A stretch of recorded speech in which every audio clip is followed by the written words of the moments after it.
Good morning, everyone. I welcome you all to this, the 17th meeting of the Public Petitions Committee in 2019. Can I ask everyone to switch their mobile phones to silent, please? Our only agenda item for this meeting is the consideration of continued petitions.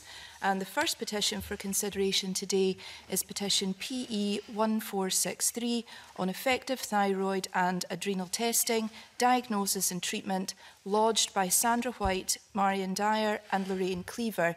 And I would like to welcome Elaine Smith, MSP, for consideration of this petition. We last considered this petition in June of this year when we discussed commitments made by the Minister for Public Health, Sport and Wellbeing with regard to T3 prescribing, alongside recent evidence the committee had received from people who continue to have negative experiences. And we therefore agreed to invite the Minister here today to give evidence at a future meeting, and I welcome him here today.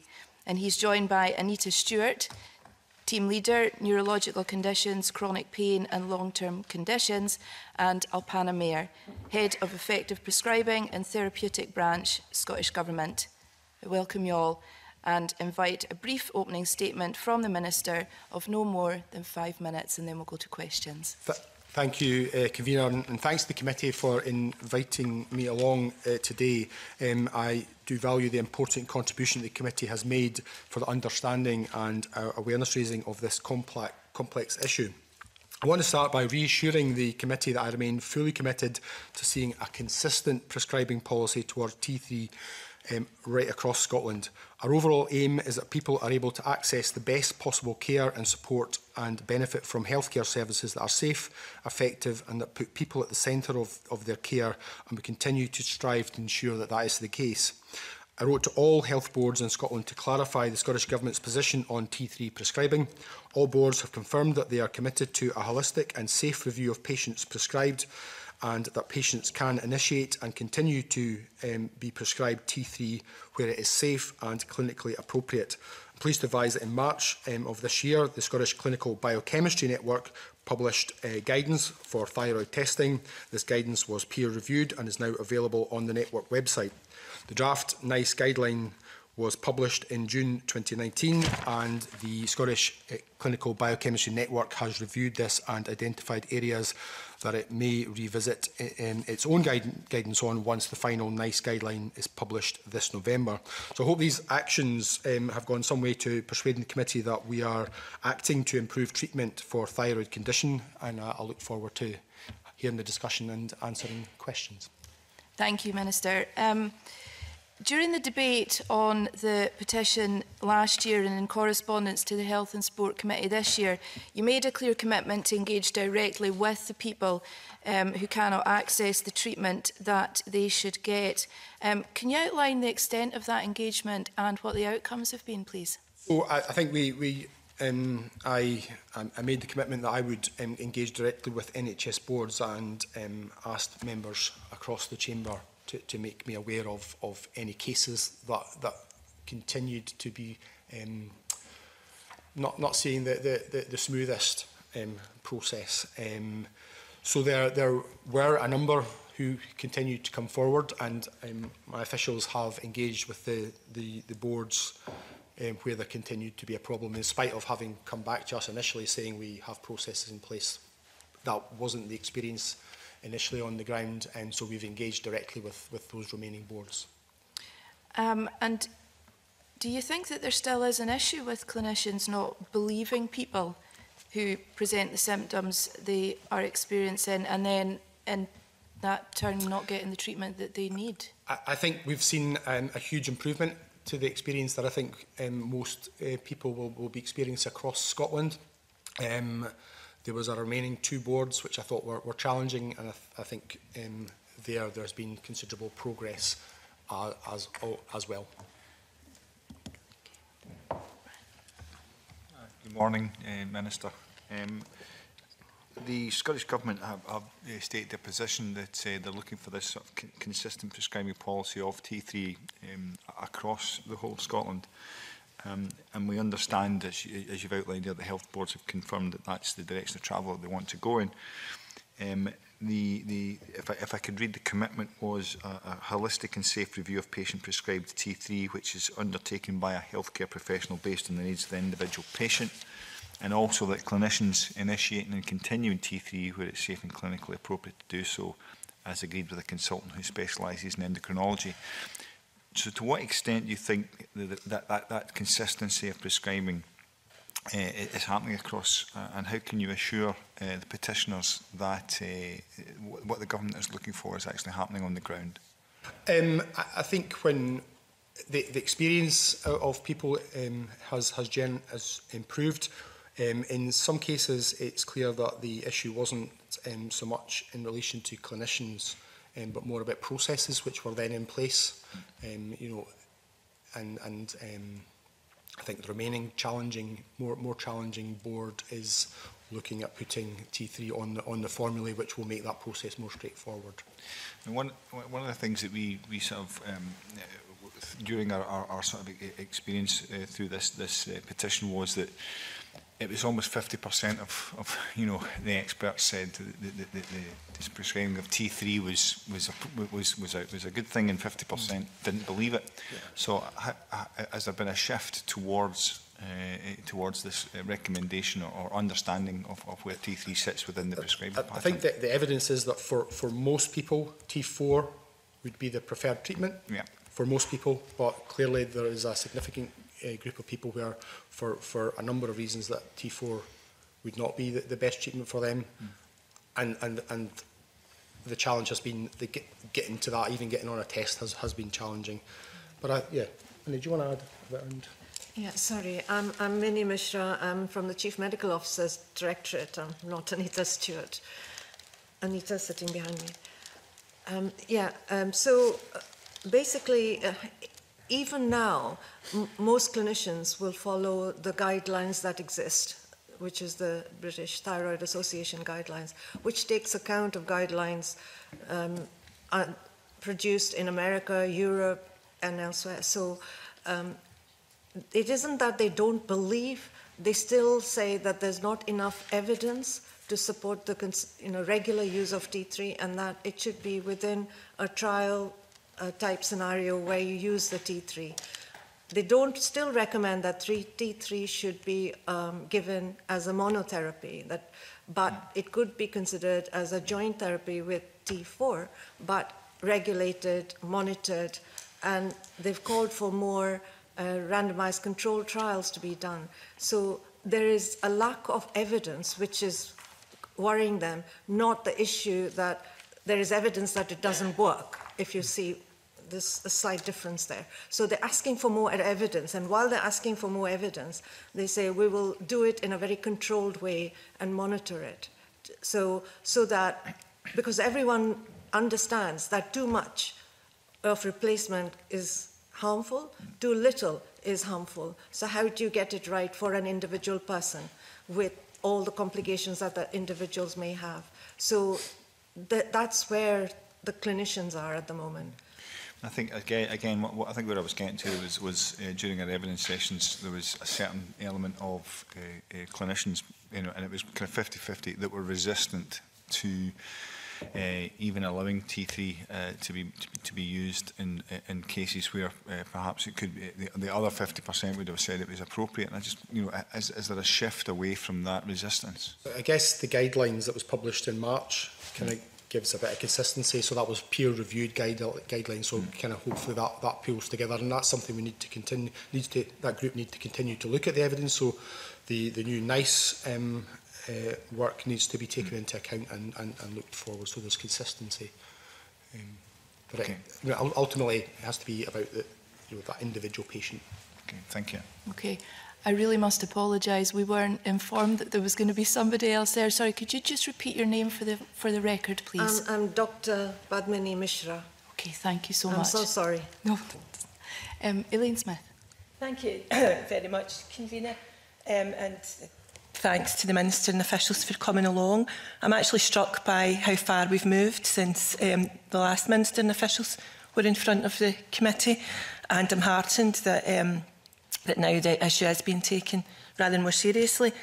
But there is a problem I'd like to specifically ask about. At the meeting in February, we had evidence that NHS Tayside had removed T3 from their formulary.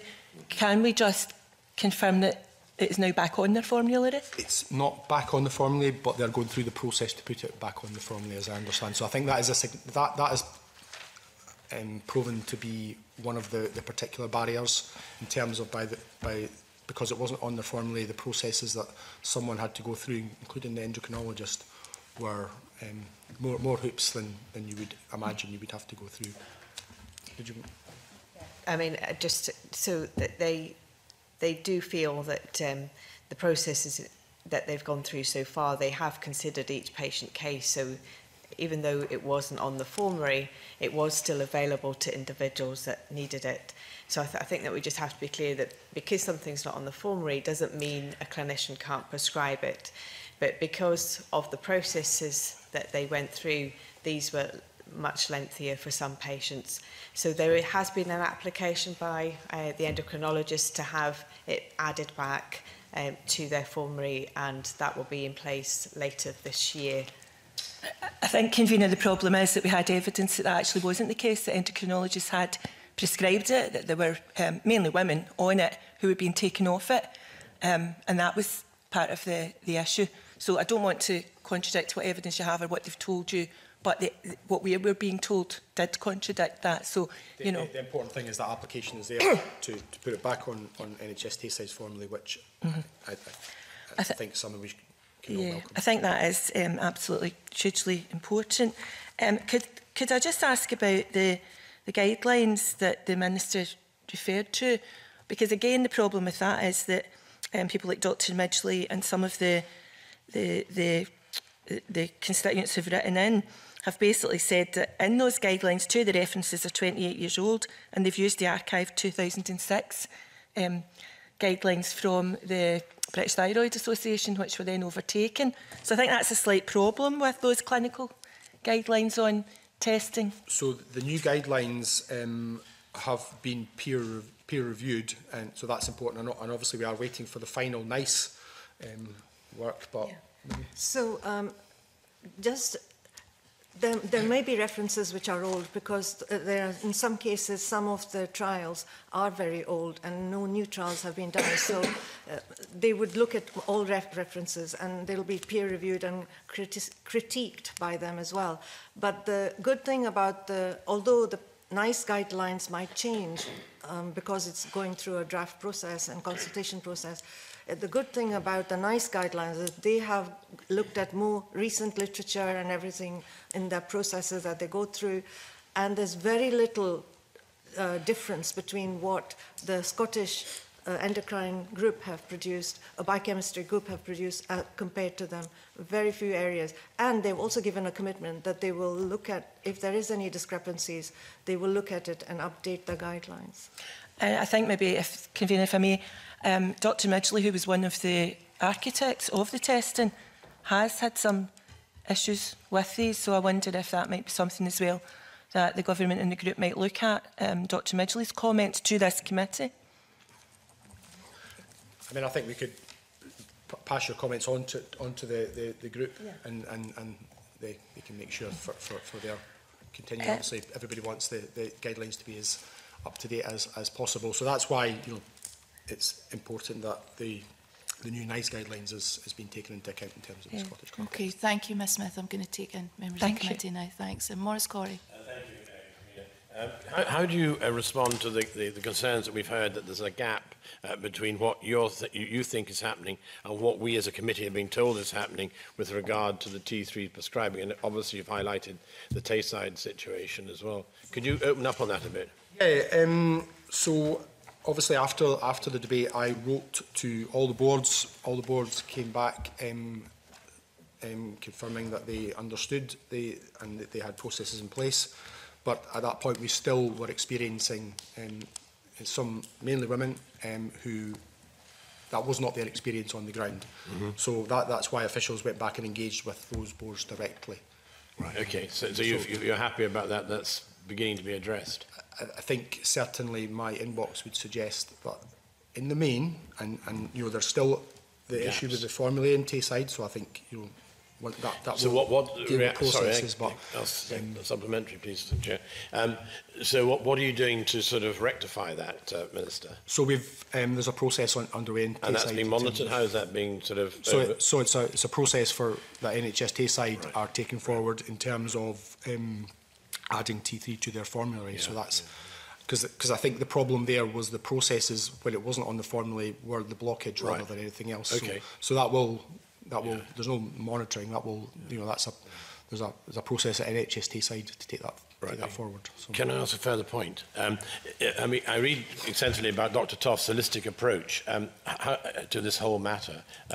How much of that has been taken on board and being applied to patients? Are you aware of that? Well, I think in all cases with all patients, we should be taking a person-centred approach, and so that's why the decisions. But is it happening? That's why it's in all cases. So that's why the decisions that are made will vary between patients because different patients are different. And, so is that in the guidelines? One of that is about realistic medicine, making sure the when it's just realistic, I got to realistic medicine just at the right point, which is about making sure that it's person-centred. In terms of, and you're happy that's being applied, is it? So there is that opportunity to look at what Dr. Toff has said, the holistic side, the whole body picture. Ultimately, that's a discussion between the clinician and the patient. And, and it's really important that across our health service, people recognise that in all cases. Right, okay. Well, thank you, Minister. Thank you. Thank you. David Torrance. Thank you. Convener, good morning, Minister. You says in your earlier evidence that the Scottish Clinical Biochemistry Network published guidelines for fire-out testing in March 2019.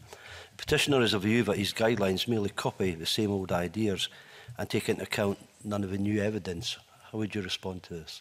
Well, the guidelines have been pulled together by the clinicians. It's peer-reviewed, but as we've said, the group are alert to the new NICE guidelines and will which is more current, and will adapt those guidelines based on that as well and take that into account. So that will take the more up to date evidence into account going forward, and that's correct for anything. Thank you. Okay, Brian Whittle. Yeah, I think you've alluded to this before. There's new NICE guidelines in the offing, and I think in the letter to Health and Sport Committee, you commit to following the development of those NICE guidelines. But I think, as you said, they're due out later this year. Is that I right? think is it November? November. Yeah. November. Okay. I just wondered if you could outline the work that Scottish Government has done to fulfil the commitment, and perhaps any engagement you've had in the development of those guidelines. Well, a lot of senior clinicians are part of the NICE guideline group from Scotland. So the input is UK-wide into those guidelines, and therefore when they are produced, they will be promoted in Scotland as the guideline to follow.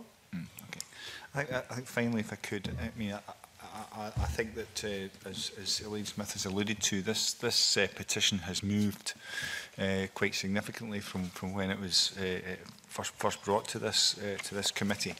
I think that what we need to understand is that the commitment of the government is actually happening in practice, and I just wondered whether or not there's been any re-engagement with those patients, perhaps, that I'd given evidence to you before, just to that final tick box to make sure that what you think is happening is what is actually happening on the ground.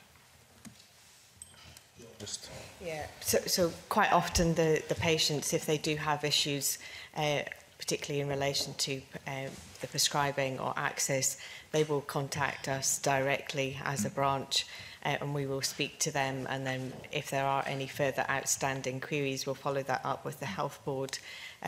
So it has, on the back of the Minister's letter to the boards, and also the commitment for people to contact him, people have been in touch with us, and then we follow up with them and the boards where there are issues.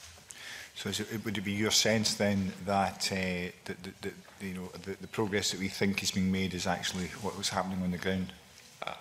Certainly that's the experience from my mailbox, yes. Okay. Thank you. Elaine Smith.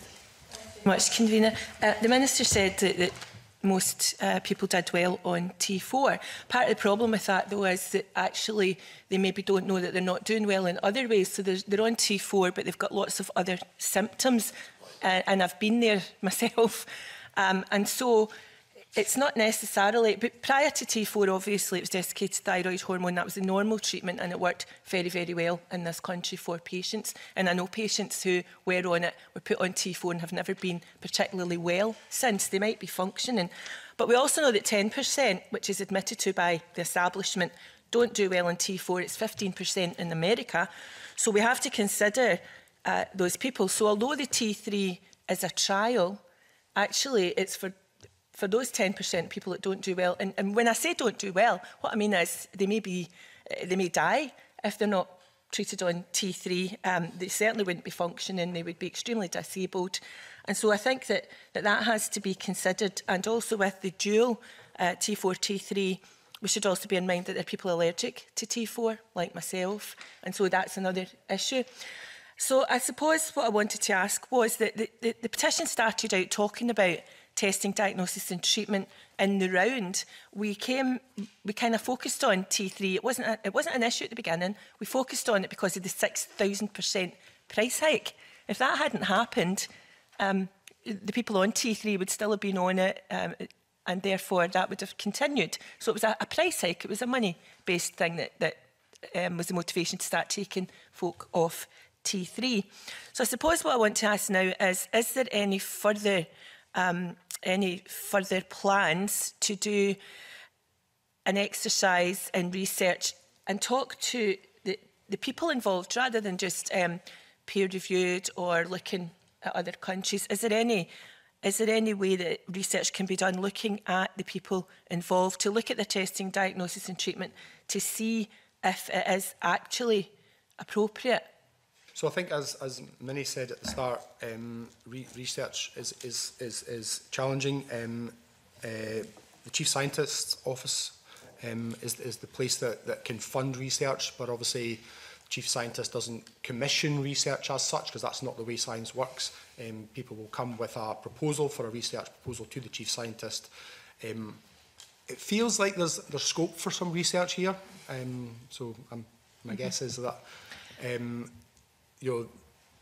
and then that would then be an application to the Chief Scientist's Office for that. If that's going to happen in Scotland, then there's no reason why it shouldn't be something in Scotland. It might be something that you would want to do in a wider pool of people to get a good data. But it does feel like it would be a useful research in order to, because we've got some anecdotal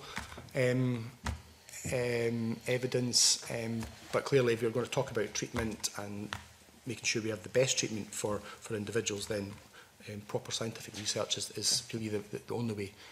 I think, if I may, Convener, sending out a message that is something that would be looked on favourably to universities, etc., would be good, because Scotland leading the way on this, I think, would be something worth pursuing. Could I ask Ms Mayor a specific question?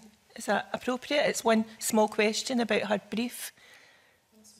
Thank you. What it is, NHS Lanarkshire are using Avastin as a drug for eye condition treatment, and they have said that there's lots of, although it's an unlicensed drug, it's perfectly normal to use unlicensed drugs. So where this whole petition started was women buying desiccated thyroid hormone over the internet, women like Lorraine Cleaver. They want to be as well as someone like Hillary Clinton in America, who's on DTH and gets it easily in America, so they buy it from America. They come back to life. They wouldn't not have it. So I'm just wondering, why is it that desiccated thyroid hormone isn't available on prescription in this country, or is it available and it's just that clinicians aren't prescribing it? Okay, so the difference between the two scenarios are that the desiccated thyroxine is not a licensed product, so the MHRA doesn't give it a licensed. Where Avastin is a licensed product, but it's being used for an unlicensed indication. So there's a bit of a difference there in that the product is safe. So when the company did the trial for its use, they didn't test it for a particular therapeutic use. But actually with time, they found that the two products could be used interchangeably. but the company hasn't gone back and done the trials for use in that particular indication. So it's a licensed product being used for an unlicensed indication, and there's a difference there in the sense that it's gone through the safety aspects which natural desiccated thyroxine doesn't have. So it's a subtle difference, I know, and it for a layperson it will seem that actually the two things are the same, and why is one product that is licensed unlicensed, sorry, allowed in one situation or another. But the difference is it's a licensed product, but it's being used for an unlicensed indication. And can DTH be prescribed? Sorry? Can DTH be prescribed in this country? No, it's not recommended by the GMC to prescribe unlicensed products where a licensed product is available. And because of the safety, T3 is available, T4 is available, so the GMC would not recommend that clinicians prescribe unlicensed products where there is a licensed product that's available. But convener, I'm sorry to ask the question, could it be prescribed by, because I do know that there is some prescribing of it going on, so that's the question. Can it be prescribed if the clinician's willing to take if they're willing to be insured against any risk, for instance? Do you want to take Yes, clinicians can prescribe unlicensed product, and the liability will be taken by them entirely. Okay. But they should not. They have an ethical duty not to cause any harm to the patient. If they are convinced that there is no harm going to happen, then that is one thing, but they have an ethical duty. So GMC not only says you are responsible, you have to take liability, but it is your ethical duty not to harm the patient. Okay.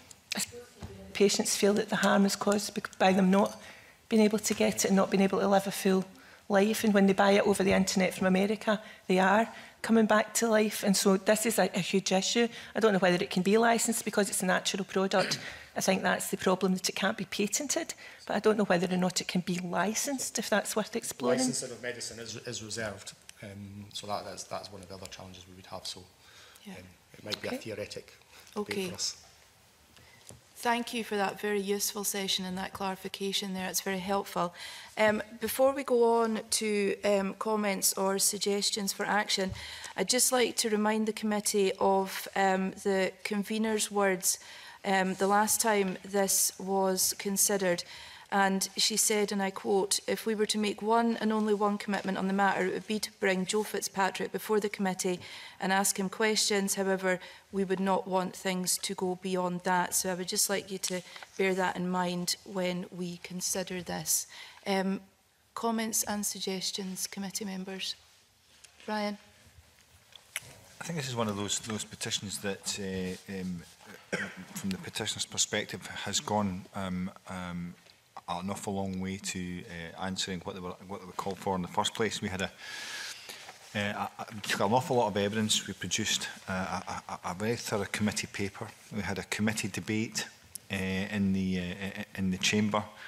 The Health and Sport Committee were involved as well, and as the Minister has said, the Scottish Government have taken, I think, significant action on the back of the evidence supplied by the committee. For me, I think looking at what has to happen going forward, we have to obviously gather the evidence over a period of time to ensure that what the Scottish Government is requesting is happening on the ground, and that will take time. I'm got to say that I would be comfortable, given that the petitioners can come back in a year's time if required. I would be comfortable at this stage to say that we've gone probably as far as we possibly can with this petition, and that we could close it at this stage. Okay, thank you. Anyone else? David Torrance? Thank you, Convener. I would echo Brian's words there. I feel that the petition has come a long way since it was first brought before us, and I'm quite happy to close the petition. Okay. Maurice? Thank you, Convener. Yeah, I tend to agree on that. I think I've obviously come back onto the committee, and I've seen really an advance on what's happened from way back. So I do feel things are being taken, and Minister, thank you for that, and your team. It is a difficult one, and my reference to Dr. Toff's comments about the holistic approach, I think is vitally important. And if that is being done, I feel comfortable that that's obviously progressing the right way. But, you know, if it's not, then I think absolutely the petitioner comes back within a year's time or a year's time if progress is not being made. So I think it's one of those watching brief, Minister. I think we need to make sure this is kept going, because it is not fair that people's lives and quality of lives are being disturbed when there is the medical help there. And what does concern me is this question that Lane Smith said is about the people bringing in medicine from overseas, from the United States. And I've heard that so often, and I have a niece exactly on that basis. It comes from Germany. So I do know something about it. And that's something I would ask you to look at, you know, in the process. So if it is not happening, then we need to maybe review it later on. But I would, at this stage, I think, close it. It puts a sort of marker down. But we rely on the Minister and his team to hopefully keep monitoring it and keep pushing it forward. Okay. Elaine Smith, briefly, thank you. Convener, there's been a lot of work done on it. I just don't know what the protocol is, though, for such a long petition. It's the longest one ever, to actually have the petitioner back to see how the petitioner feels about it at the end of the process. That was one thing I had asked for previously. I also think we've got awful tied up in T3, which for me is fine because I'm on it, but it was about diagnosis as well, and there are still many women not being properly diagnosed because of the scales and the testing, etc. And so I don't think the matter is finished at all. My only regret is that I feel that the people who are affected directly, it would have been a good evidence session to hear directly from a lot of the voices who've written into the Health and Sport Committee, who've written to the Minister, to actually hear their stories on the record from them. And that is why I'd hoped for maybe a final round table to hear directly from mainly the women. There are men, but mainly the women, because it's a huge women's issue. So if you are closing it, I would regret because of that I think perhaps it could have gone slightly further, or the Health and Sport Committee could have had a referral, and then, which I actually thought was going to happen, and there were people writing to the Health and Sport Committee that they could have had a referral to hear directly, like the mesh situation, where hearing directly from those affected is extremely powerful. So that would be my regret if you do close it today. Well, I thank you for your comments, and we do take them on board, and we have had a huge amount of written evidence from people that have been affected, and that is all on the record. And if we do close the petition today, they're still welcome to provide that feedback, and they're also welcome to continue to put pressure on the government through their local MSPs as well. And you're absolutely right, it is the longest running petition. There have been many MSPs and many people involved. And the Health and Sport Committee has been involved as well. I think an option that we could do is to write to NHS Tayside to express our concerns as a committee that the importance of people getting the treatment that they need, and to make sure that that is an ongoing issue. But I do tend... Oh, Maurice, do you want to come in? I think Elaine Smith's got a very valid point, and it does bother me, and I have to be honest about this, that, I mean, we should hear, probably face-to-face, some of the petitioners who've come in, who put this evidence in, and I think it would just give me a peace of mind that if we're going to close this, that we've actually got it from the horse's mouth, if I may say, as well, just to round it up. Knowing this progress, and I have absolutely no doubt about that, but I think Elaine, obviously herself, who's involved in this so deeply, I think it wouldn't be a bad idea that, yes, okay, we may future close it, but I just get this feeling that we need to do something about the people who originally came up with this. Brian? I think in all, thank you, in all petitions, the petitioner have the capability of replying to any evidence session that comes along, and they have done very thoroughly. I think from you have experience in terms of knowing. So I have experience as well. Actually, it's a male person that's actually one of the few, I think, that's on T3. And in that respect, you know, I spoke to his endocrinologist that had prescribed it. So I'm with you in terms of speaking from a position of probably a bit more understanding.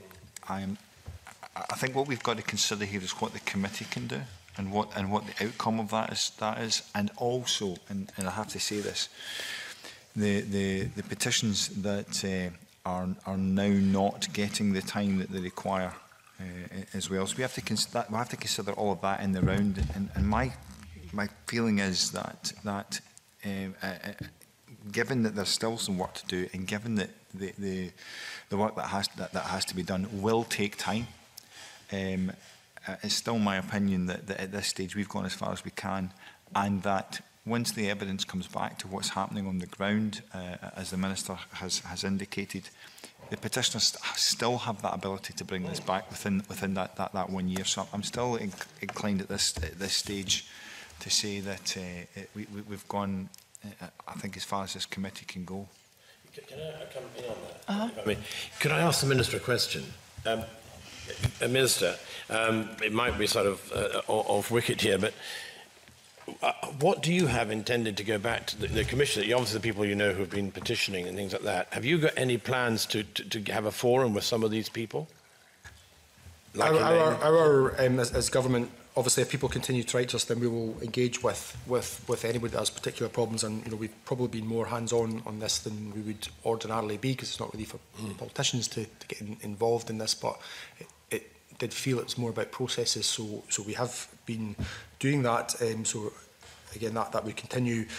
We'll also continue to work with the Scottish Clinical Biochemistry Network and the Scottish Endocrine Interest Group, so led by the Chief Medical Officer's Speciality Authoriser for Endocrinology. So that would be the way that we would continue to engage in making sure that we're continuing to look at the best evidence going forward. You know, and if Elaine Smith, I think, has made a call out there to researchers to submit some research projects, and obviously they will be looked at by the Chief Scientist Officer in terms of how you can go to the next bit in terms of improving the experience. And I think research is... So you could have a focus group of patients, therefore? That's not something that would be in my proposals just now.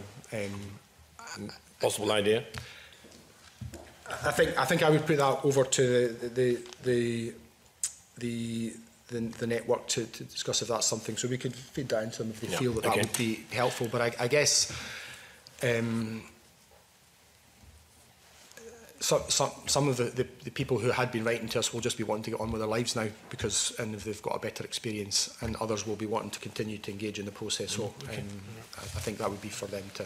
I know that there are good campaigning groups, so Thyroid UK, and they will, I guess, continue to put pressure on governments across these islands to seek improved treatments. Okay, thank you, Chair. Okay, thank you again. I think that, you know, we are in no doubt as to the issues that have been raised. As I say, this petition has been going on for a number of years now, over 2 terms of the Parliament, and we do have a wealth of evidence from the people involved, and I'm really struggling to see what more could be added from a round table.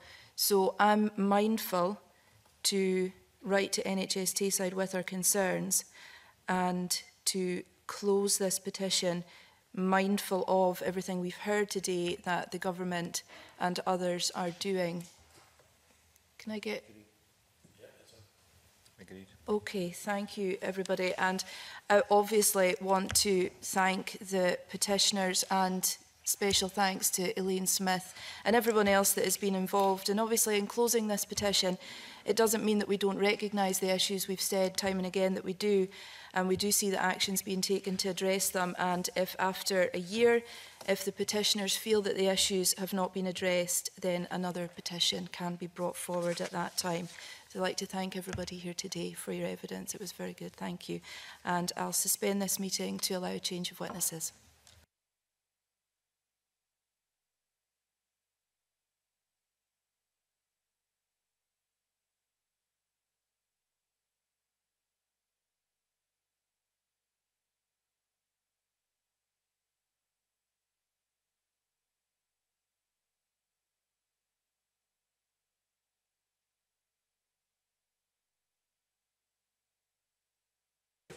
said, and I mean, that's what I said, you know, focus groups, and also picking up the points of Dr. Toss and all that. So, you know, I mean,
Our next petition for consideration is petition PE 1629, MRI scans for ocular melanoma sufferers in Scotland, lodged by Jennifer Lewis. We last considered this petition in January 2019 when we took evidence from the Cabinet Secretary for Health and Sport. During the evidence session, the Cabinet Secretary stated that there was no clinical consensus on the use of MRI scans following an ocular melanoma diagnosis across the UK. In order to build greater clinical consensus in this area, a Scottish group for consensus on metastatic surveillance for UVL was established, and in August of this year, the group published its report findings. This work has been led by Dr. Paul Cowkey, consultant ophthalmologist and lead for the Scottish Ocular Oncology Service at Gartnavel General Hospital, and he joins us here today. So hello and thank you for attending the meeting, Dr. Cowkey. I will invite you to make a brief opening statement of no more than 5 minutes, after which we will move on to questions. Okay, thank you very much. Thank you, Convener, for inviting me to give evidence to the committee. Eye melanoma is a rare cancer, but an absolutely very important condition. Our service in Scotland takes this condition very seriously, and the support of our patients is something we take a lot of care for. I would firstly like to clear something up that I think has been unclear from the beginning. The premise of this petition was that there's a difference between Scotland and the rest of the United Kingdom. I have to disagree with the premise of that petition.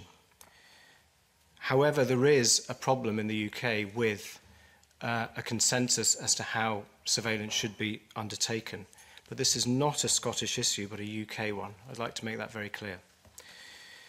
I have tried for many months now to try and engage the other 3 ocular oncology centres in the UK, Sheffield, London and Liverpool, to try and get a UK-wide consensus, because I think that is the best way forward to provide clarity for our patients. Unfortunately, I was not able to get engagement from the other 3 centres. I don't know why, but that's the situation I faced. I therefore felt that we need to press ahead in Scotland and come up with our own consensus statement that I suspect will have quite an influence on the rest of the UK and perhaps wider afield.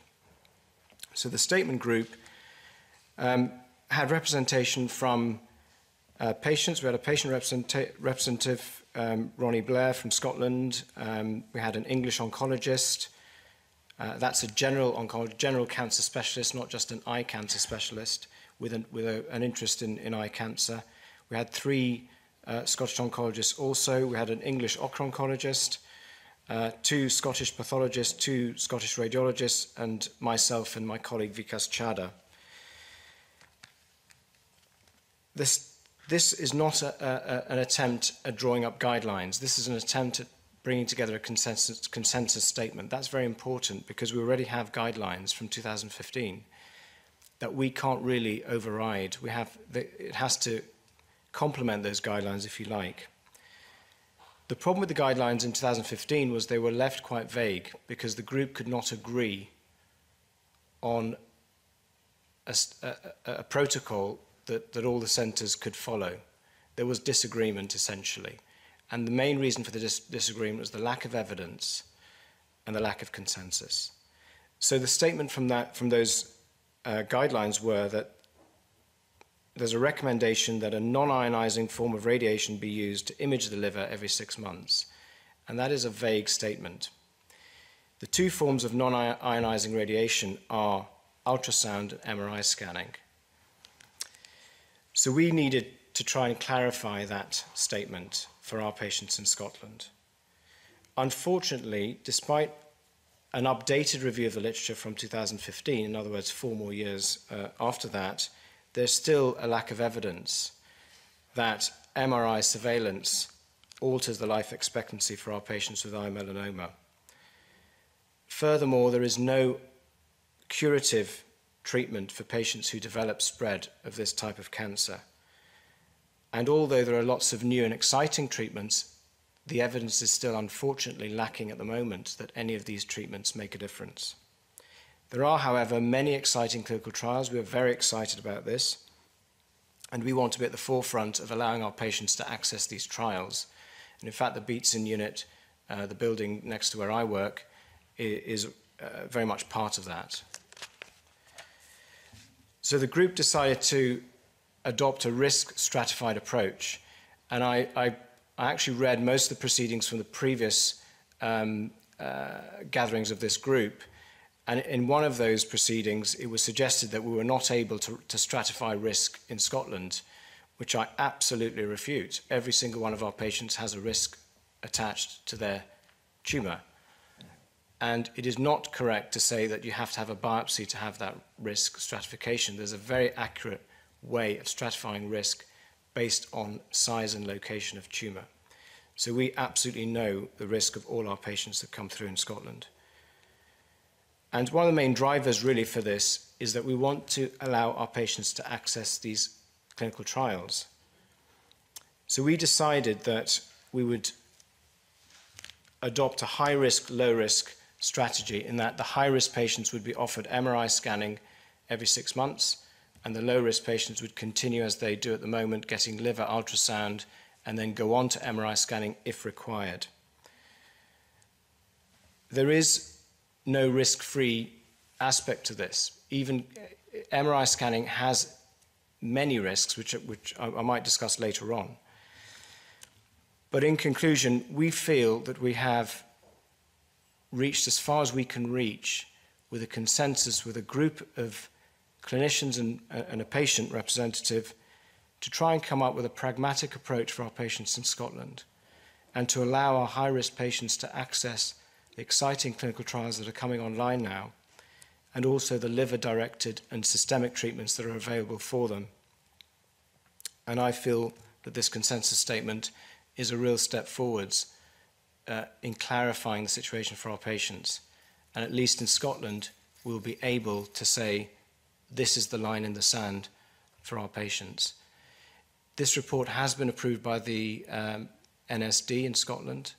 It's been circulated to all the chief executives around the country, and it is now up to the boards to decide how they're going to implement this protocol, this statement. Thank you very much. Okay, thank you very much. That was very useful. You said yourself in your opening statement, and we've previously heard evidence from the Chief Medical Officer about the lack of clinical consensus of the use of MRI scans across the UK. Why do you think that is? It's very interesting because Dr. Ottensmeyer has been quoted quite a lot along this group because he is a very passionate advocate of MRI scanning. However, that's why medicine's such fun. We have Paul Nathan, who is a very eminent oncologist in Mount Vernon, who was part of our group, in fact part of the original guidelines group in 2015, who has the complete opposite view. Because you can do something does not mean you should do something. No one is debating that an MRI scan of the liver is better than it is able to image the liver in a more accurate way than a liver ultrasound can. But that, in a way, is not what is important for patients. What is important for patients is this going to make a difference to their quality of life and to their life expectancy? And there's absolutely no evidence for that. An MRI scan is not a trivial thing. It takes 45 minutes to an hour to do a scan. It's a pretty unpleasant experience if you speak to patients about it. Some of you might have had one. My wife certainly has. It is pretty unpleasant if you're claustrophobic. There is some debate as to whether the contrast that is given can accumulate in the brain. So that's another aspect, but the jury's out on that. The anxiety an MRI scan creates in the build-up to it, waiting for the report to come out afterwards. It is much harder to get an MRI scan, so it is very likely there will be some delay involved in trying to get one, and there will almost certainly be some delay involved in getting a report. It's very hard to get MRI scan reports in Scotland at the moment. And then patients are waiting for the report. They're phoning up every day to my unit and others. So I think people speak about MRI scans as if it's a very easy, simple thing to do. It isn't. It is a big undertaking, and it can create a huge amount of anxiety. The other thing is MRI scanners are not available everywhere in the country. So if, for example, you live in Lewis or you live on one of the islands, you may have access to an ultrasound, but you may not have access to an MRI scanner. So, for example, I had a patient the other day who would have to travel to Aberdeen to get an MRI scan, whereas they could get an ultrasound scan locally on their island. So that's an example. I think doctors like evidence. Okay, we like to be directed by evidence. And the reason that you get completely polar opposites is because there is a gap in evidence. The problem with rare disease, it's very hard to get evidence in rare disease. That doesn't mean we don't try and push to get as much as we can for our patients. But I think the bottom line is, with a lack of evidence comes almost a personal opinion of what should be done. And we should try and get away from personal opinions and emotion. And we should try and help our patients in a very factual, evidence-based way. A lot of my patients will say to me, is this going to make a difference? And that's really what counts. And as I said, I'll come back to my statement. Just because you can do something does not mean you should do something. And I think it is important that we use investigations in an appropriate manner. If you go to other countries like America, people get a lot of investigations, okay? And there are many reasons why they may or may not get those investigations. It creates two things. One, it creates a financial, economic sort of conveyor belt. But for the patient, it can open up a can of worms. False positive results in scanning are very, very common. In other words, if you scan a liver, you will find a lot of things in a liver. You'll find cysts, you'll find hemangiomas, you'll find all sorts of things there. And that often then leads to further investigations. It may then lead to biopsies. And then you're going down a road that can be almost causing more harm than the investigation itself. So I try and give the other side of the coin, really, because sometimes it seems like a very easy sort of, why don't you do MRI scans for everyone? Well, there are reasons why we do not do that. And I think that's where I'd leave it. Okay, thank you. Brian Whittle. Good morning, Dr. Coffey. Thank you for coming to the committee. The consensus group contained just the one patient representative, and I wondered how, if anything, their involvement influenced proceedings and thoughts.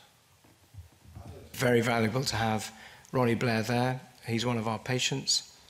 He's also a member of Ocumel UK, one of the patient pressure groups. But he's a very, very balanced individual, and he's got his own personal journey, and I don't think I need to go into that, but he had a very profound influence on the group. Because what we had, like any group, is we had a lot of debate, especially amongst the oncologists. So these are not the eye cancer specialists, these are the general cancer specialists who've got an interest in eyes, as opposed to myself as an eye cancer interest. And we had a lot of disagreement amongst the people in our group. And I always think that's a great thing, because if you're going to have a consensus group, you don't want everyone thinking the same way. You want a balanced approach. But it was great having Ronnie there, because he could then say, hang on, but from my point of view, this is what's important. Okay, so I thought he was excellent. We chose him for that reason, really, because we knew he was going to bring a lot of quality to the group.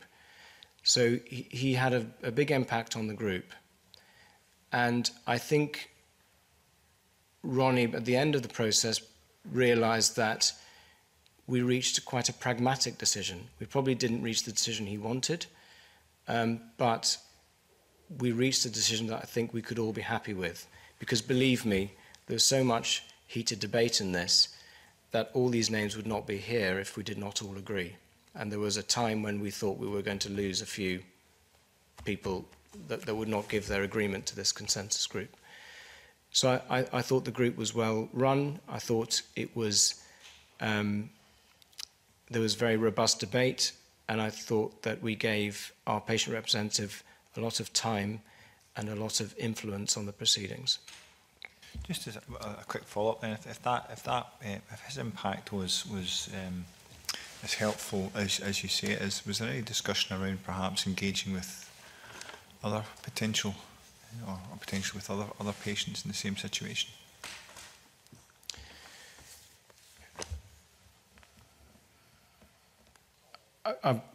Do you mean, should we have involved other patients in the group? Sorry.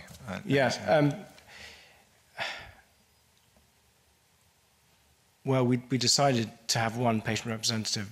There was no conspiracy about that. It was just the way we set it up. I mean, I don't know how many, what a minimum requirement of number of patients would be on the group, but I thought he was a good fit because he was part of certainly one of our patients. He was Scottish, and he was also involved in Ocumel UK. So I think he ticked a lot of boxes from that point of view, and he was prepared to come. A lot of patients would find this kind of thing quite daunting. Okay. But I don't think we deliberately just had one representative to dilute that impact. I think wasn't suggesting for 1 second that's the case. Thank you. Thank you. Dr. Kirky, since our papers were circulated, we have received 2 written submissions from Ian Galloway and Ocumel UK, which we are now in receipt of. And it includes a joint position paper on MRI surveillance compiled with Melanoma Patient Network Europe, and Ocumel UK, which indicates how they would like the issues raised by this petition to be resolved. And there is one part that I'm going to bring to your attention and ask you to respond. It says, the Scottish Guidelines Group did not seek patient representation from either Ocumel UK or Melanoma Patient Network Europe. That's incorrect. Ronnie Blair's a member of Ocumel UK. Okay, thank you for clarifying. We did not get a representative from the Europe group, though. Okay, thank you for that clarification. Maurice Corrie. Thank you, Rena. Dr. Kirky, you obviously covered, sort of touched on the point about the consensus of the Sheffield, London, Liverpool and Glasgow centres coming together in relation to sort of getting some consensus and a willingness to develop a consistent approach to this issue. Why do you think that they didn't sort of stitch together? I'm not sure, to be honest, because actually they're my friends and colleagues. I know them well. Sometimes that's... Yeah, I'm not sure. I think this will have a very big impact. If this consensus is taken up in England, it will have a big impact on them. Mm-hmm. And of course, it's a different health service. They have different ways of commissioning, imaging, and all the rest of it. And it could become quite an issue for them. So maybe that's part of the reason. It's difficult to second guess them. So sometimes people don't want to open the can of worms because they're not sure where it's all going to lead.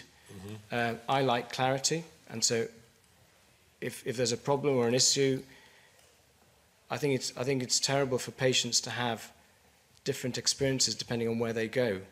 You know, and what happens in England is actually a lot less regulated than what happens in Scotland, mainly because it's a much bigger population. So if you go to an eye specialist in England, you will get your eye cancer diagnosed and treated by an eye specialist. And then if you're unfortunate enough to develop a metastatic issue in the liver, you then get referred to an oncologist. And from the eye cancer specialist point of view, you've washed your hands of that patient from the liver point of view. They've now gone on to another specialist. Now, some centres will have a very good integrated MDT, a multidisciplinary team setup, but others may not. And in fact, if you're in London, let's say, if you imagine all the geographic areas and all the clinical oncologists that will be covering all those areas, so we've spoken about Ottensmire in Southampton and Paul Nathan in Mount Vernon, but there will be many, many, many others. They can't all come to the MDT. It's not practical, you know?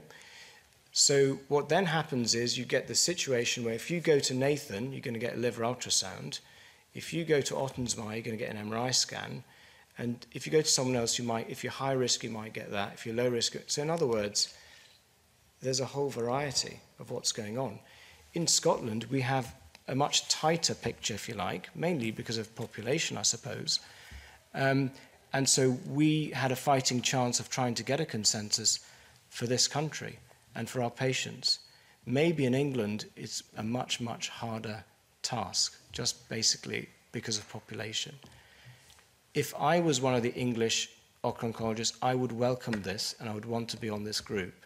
But I tried multiple times, and at every turn, it was a negative. And unfortunately, I can't do very much about that.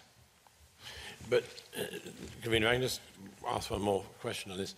But you can plough ahead, obviously, in Scotland on the basis of what you talked about, because you feel we're more together up here, which is good news. That's great. But do you feel we're missing out on anything by not having the UK group sort of consensus? Absolutely. And what particularly are we missing out on? Because Scotland is not an isolated community. They speak to other patients in the UK. And in fact, I think we're going to have a reversal. We're going to have English patients who are going to be pretty unhappy that Scottish patients are going to get MRI scans for high risk, and they're not. So I think it's unsatisfactory because if you think about it, there are only 450 patients a year who get melanoma in the UK. This is a very, very small group of patients. So we feel very united, if you like, as a UK group. In Scotland, it's 40 patients a year. It's between 30 and 50 patients a year. So on average, about 40. But, you know, we meet regularly. We meet with our English counterparts. We compare our results. So we're very much united, if you like. Yeah. So this is going to be a situation where Scotland's going off on its own. I think in a good, positive way, but not having the UK on board, not having the other English centres on board, I think is unfortunate because it's going to pit us against them, which is not something that I want. I want all patients in the UK to feel they are getting a standard of care.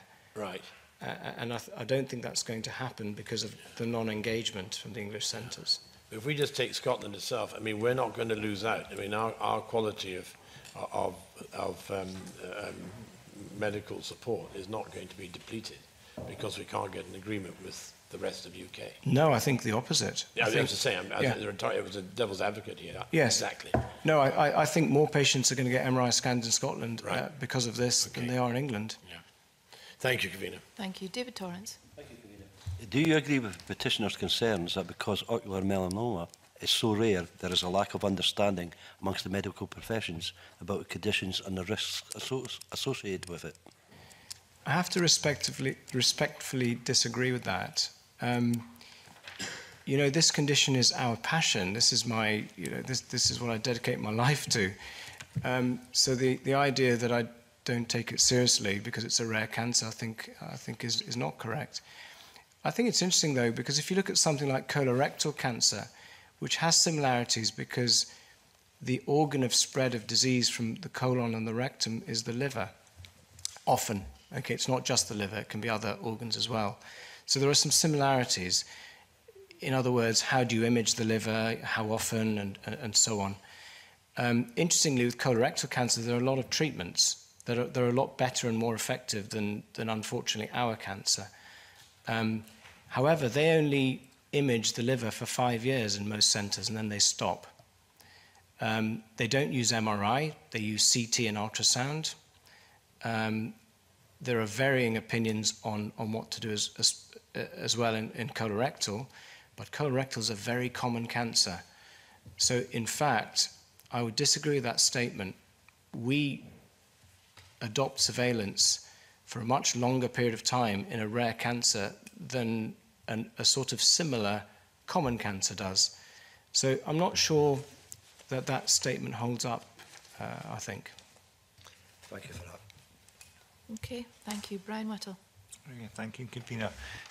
In your consensus statement paper that you provided us, it states that in high-risk uveal melanoma, this surveillance should be performed offering serial MRI imaging of the liver, and then you go on to say that the serial ultrasound imaging may be considered as an alternative modality if the operator has experience of its use in that situation. In that instance, ultrasound operators would be required to have specific experience relating to the disease, but given, as you've stated, the rarity of that disease, you would suggest that there can't be that many experienced operators out there. I would agree. I think you might have picked up that this statement is in there because one of the members of the group felt strongly about it. I think from a Scottish perspective, and of course this is a Scottish statement, I think all high-risk patients will be getting MRI scans because there are very few specialists that will have the expertise to be able to image the liver in a consistently accurate way for us to be happy with that. However, there are radiologists around who are excellent, incredibly good at ultrasound. We have one of them in Glasgow. But can she image every one of our patients every 6 months with high risk? I don't think she can. So I think the practicalities of this are that we will almost certainly be doing MRI scans for most of our patients. There are a couple of very special individuals who have the skills to do this, but I don't think they have the time to be able to perform this surveillance on a wide scale. Can I just follow up there? Have you had some responses to the consensus statement from sort of chief executives? They are digesting at the moment because it's very, very recent. I'm actually clinical director of ophthalmology in Greater Glasgow and Clyde, and so with my other hat on, it's reached my desk because my director is saying, what we're going to do about this statement, not realising I've written the statement. And so every health board is having to look at their numbers. But in Scotland, it's okay in a way because we've been doing it actually in the west of Scotland for some time now. But obviously we're waiting for the official statement to come out. And really the situation, for example, just to give, so if you have 40 patients in Scotland, and maybe 14 of those might be from the Glasgow area, about half of those might be high risk. So you're talking about 6 or 7 patients a year that are going to need 6 monthly MRI scans. If you then go out to Highland, where the numbers are lower, it's going to be even lower. So the two biggest centres, obviously Lothian and Greater Glasgow and Clyde, are going to have the lion's share. But even in those centres, the high-risk patients are going to number about 50% of the new patients per year, and it's a rare disease. However, we are now going to have quite an exercise in that all our current patient cohort are now going to have to be offered this. So we're going to have quite a headache on our hands over the coming months, but we will do it. So it's not just going to be those 6 or 7 a year for us in Glasgow or the 20 a year in Scotland. It's also going to be all the cohort of patients we have at the moment that come under high risk. So we're now going to have a conversation which is going to be quite upsetting for some of our patients, to be honest, but the conversation is going to have to be had. Say, look, you have a high-risk tumour. We've been doing liver ultrasounds from now on, but the new recommendation is to do MRI scans. Okay. Now, we always base our decisions based on the conversation we have with our patients. Now, some patients will not want to do that. But I suppose the impact on the radiology departments across Scotland, there will be an impact, but I don't think it's going to be a huge impact compared to the more common cancers, for example. I suppose the rarity is an advantage in that we have lower numbers. Okay, thank you. Okay, thank you. Maurice Corey. Thank you, Convener. Yeah, Doctor, on the question about the scanning, etc., I noticed that, can you explain why those who've got low-risk uveal mellomas do not require ultrasound operators with experience in UMM disease, while those in high-risk do? I think it comes down to the risk-benefit ratio again. I think most of the people who do ultrasounds of livers around Scotland have been trained to a level where they can pick up abnormalities within the liver. What that abnormality is can then be open to interpretation. So what we do is when the abnormality is picked up, we then would move on to MRI scanning if there was a concern. You could say that we should offer MRI scans for everyone. However, if you look at the risk of getting metastatic disease, there's an appendix here somewhere. If you have a stage 1 cancer, then your risk is very, very low. So you have a 10-year survival rate of 94%. If you have a 3A cancer, you have a 10-year survival rate of 60%. So again, going back to my comments about MRI scanning, about the length of the test, the anxiety it induces in patients, etc., we felt we drew the line at the correct place, where if you have a low-risk melanoma, then the easier, less anxiety-inducing test can be done. It's shorter, it's tolerated a lot better by patients, it's a quick, easy test, it's closer to home, and so on. So I suppose it's about saying, well, yes, you can get the Rolls-Royce test, but actually if you're low risk, the chances of picking something up are very low anyway, and if we're going to pick something up, we're going to move on to MRI scanning anyway. So I suppose it's using the most appropriate test for the level of risk involved. Right. So do you sorry, if I may, do you feel that because somebody has a lower experience in operating the equipment, would there be therefore more likely to a greater risk of missing something even at the low risk patient? So my colleague Vikas Chadha went to speak to the Scottish Clinical Imaging Network, the SKIN group, and we spoke quite carefully with them about how their operators are trained in imaging livers and how they're trained in ultrasound. And we have been given very strong assurances that all of their operators are trained to a level where they can detect abnormalities within a liver. And that should not be an issue.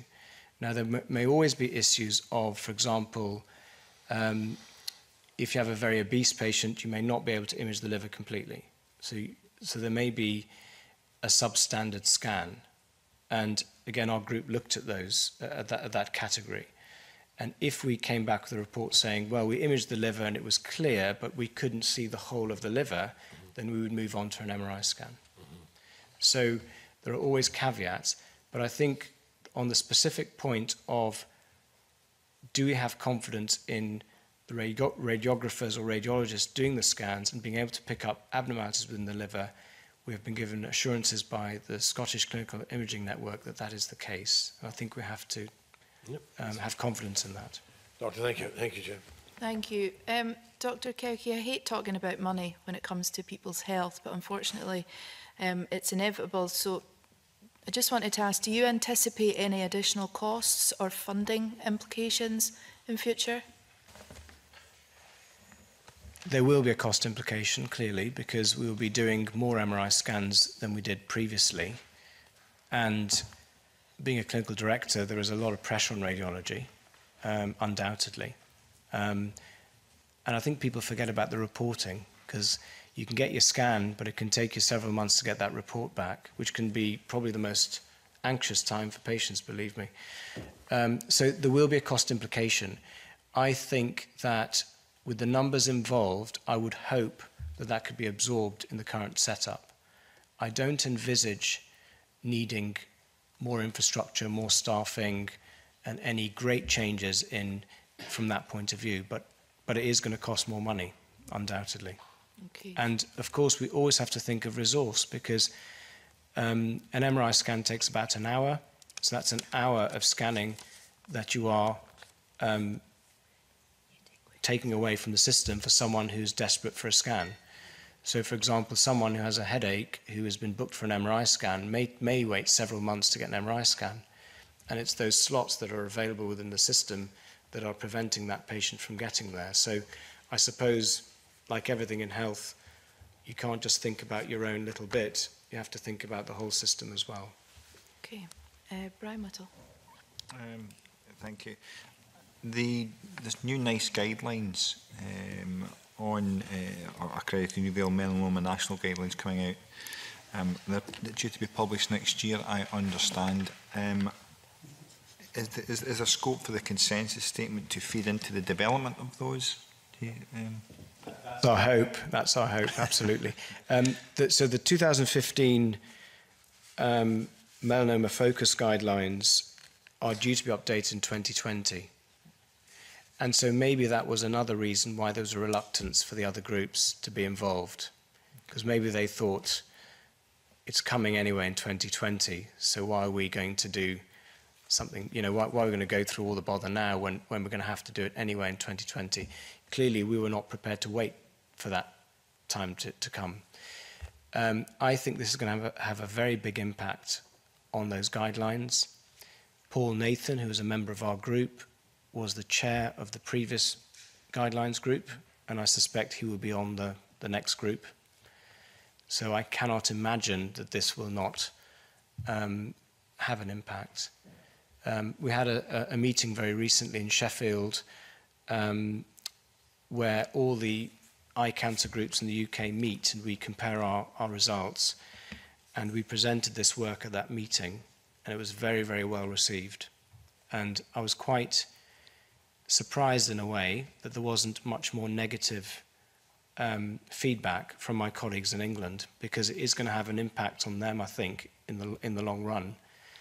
But actually, I was pleasantly surprised that this was well received, because not everyone agrees with this. I think a lot of people would disagree with the use of MRI scans in high-risk patients, but I think we've stolen a march on them, really, and said, well, we need to get this problem resolved. If you don't want to engage, we'll do it. But they're going to have to look at this in 2020.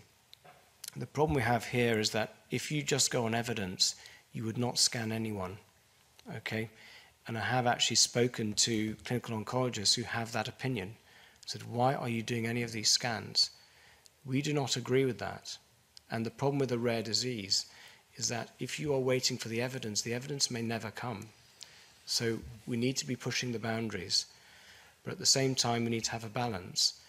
If you have a very high-risk cancer, it's very, very different to someone who has a very low-risk cancer. You can't lump everything together. It wouldn't be fair. Okay, thank you. You've touched on the position in the rest of the UK a few times now. If we wanted to understand this from an English or rest of UK position, who would you suggest that we could write to about that? I think probably the most appropriate person would be Aisha Ali, who is at the moment the Commissioner for Specialised Services in England, just as our commissioners are NSD in Scotland. So Aisha Ali would be the right person to write to. She's not a clinician, but she has overarching governance over the English centres. And I think she's very new in post, so, but I think she would be the person to write to, and I'll be able to give you her email address if you like later. That would be very helpful. Thank you. And just, Maurice Corey, indeed. Yeah, Doctor, can I ask a question? I just refer to your the Scottish Group for Consensus of Metastatic Surveillance of UM, and I noticed that there's a good representation across the UK, but there are two missings. One is Liverpool, one is Southampton. Why is that? Well, Southampton's not an oncology centre. Right. And we had plenty of representation from clinical oncologists. Right. But isn't Liverpool quite a centre of excellence? I think all of the centres are centres of excellence. And I have to say, some of the comments previously about saying that one centre was better than another, I found quite unsavoury. But I think they're all centres of excellence. We actually needed to get a group together. There was no representation from London either, and there was no representation from Liverpool. But there's Northwood here. Pardon? Is that not London, Northwood? That's not necessarily London. That's clinical oncology. All right, okay. Yeah. So there's eye cancer and then the general cancer. I suppose the quick answer is that we did not want the group to become too cumbersome. Okay. We didn't feel that we needed representation from all the centres. Okay, that's fine. Thank you. Okay, thank you. Just one final thing, Dr. Cowkey, and I apologise for you not having seen this in advance, but as I said, it was a late submission from Ocumel UK. And it's really at odds with the evidence that you've given today. There is a paragraph that says, we have not been consulted on this consensus statement, and so we have not seen this document in depth. And the patient involved in the consensus group made it clear that they could only give their personal view, but not one representing patients. How do you respond to that, given the evidence that you've already given us? I don't agree with that. I think the patient was chosen because he was a member of Ocumel, and because he was a patient with a condition, and because he was a Scottish patient. I don't think, his representation was to influence what our recommendations would be in this current situation. We didn't write to specific groups. We didn't write to Ocumel UK, just as we didn't write to a whole load of other groups. We didn't write to all the centres. We didn't write to, Ocumel is not the only patient-focused group. That was not the remit of this consensus statement. It was to come to a conclusion on what we should offer our patients for surveillance.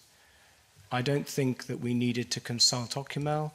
I don't think we needed to consult, for example, Southampton. You need to draw a line as to where you're going to stop with consulting people. We needed to get this statement out. I think there's a very robust process with this petitions committee. I don't think we need to involve other people. I think this committee has been pretty thorough in addressing all the issues. So they may have been unhappy that we didn't consult them, but we did not feel we had to consult them. Regarding the patient representative, I'm sure he didn't get exactly what he wanted from the group, nor did a lot of other people on the group. Okay, so the people on the group who did not want to recommend MRI scanning, but they're prepared to reach a compromise and to move forwards on this.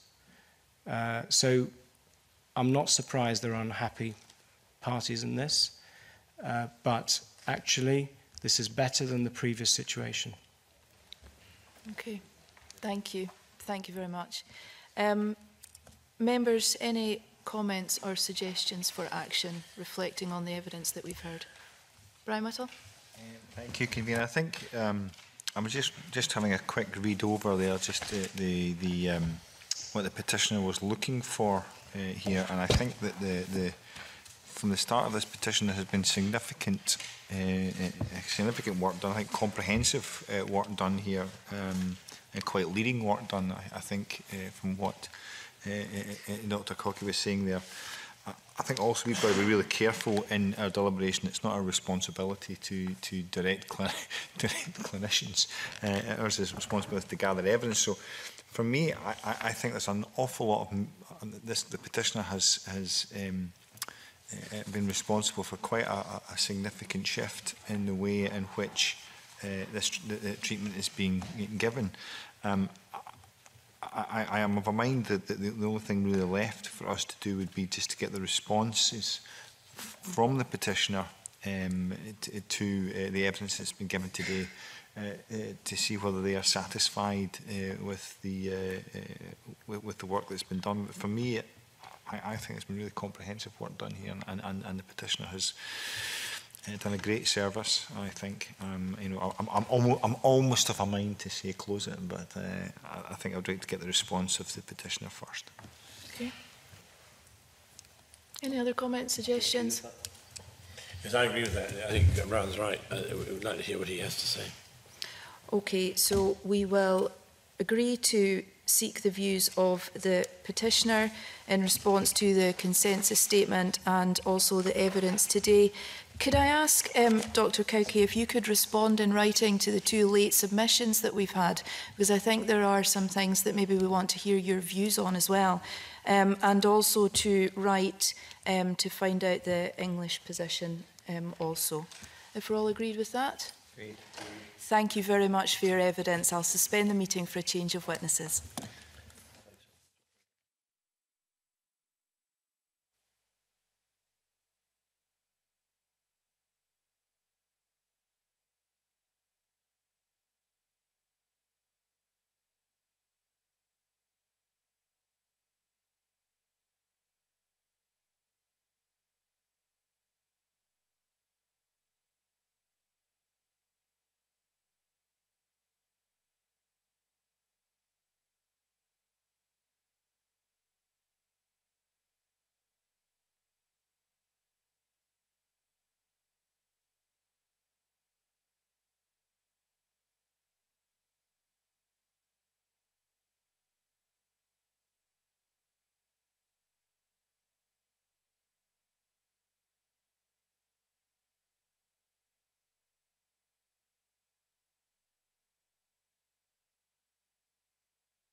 Our next continued petition is PE 1678 on National Strategic Framework for Countryside Ranger Services in Scotland, lodged by Robert Reid on behalf of the Scottish Countryside Rangers Association.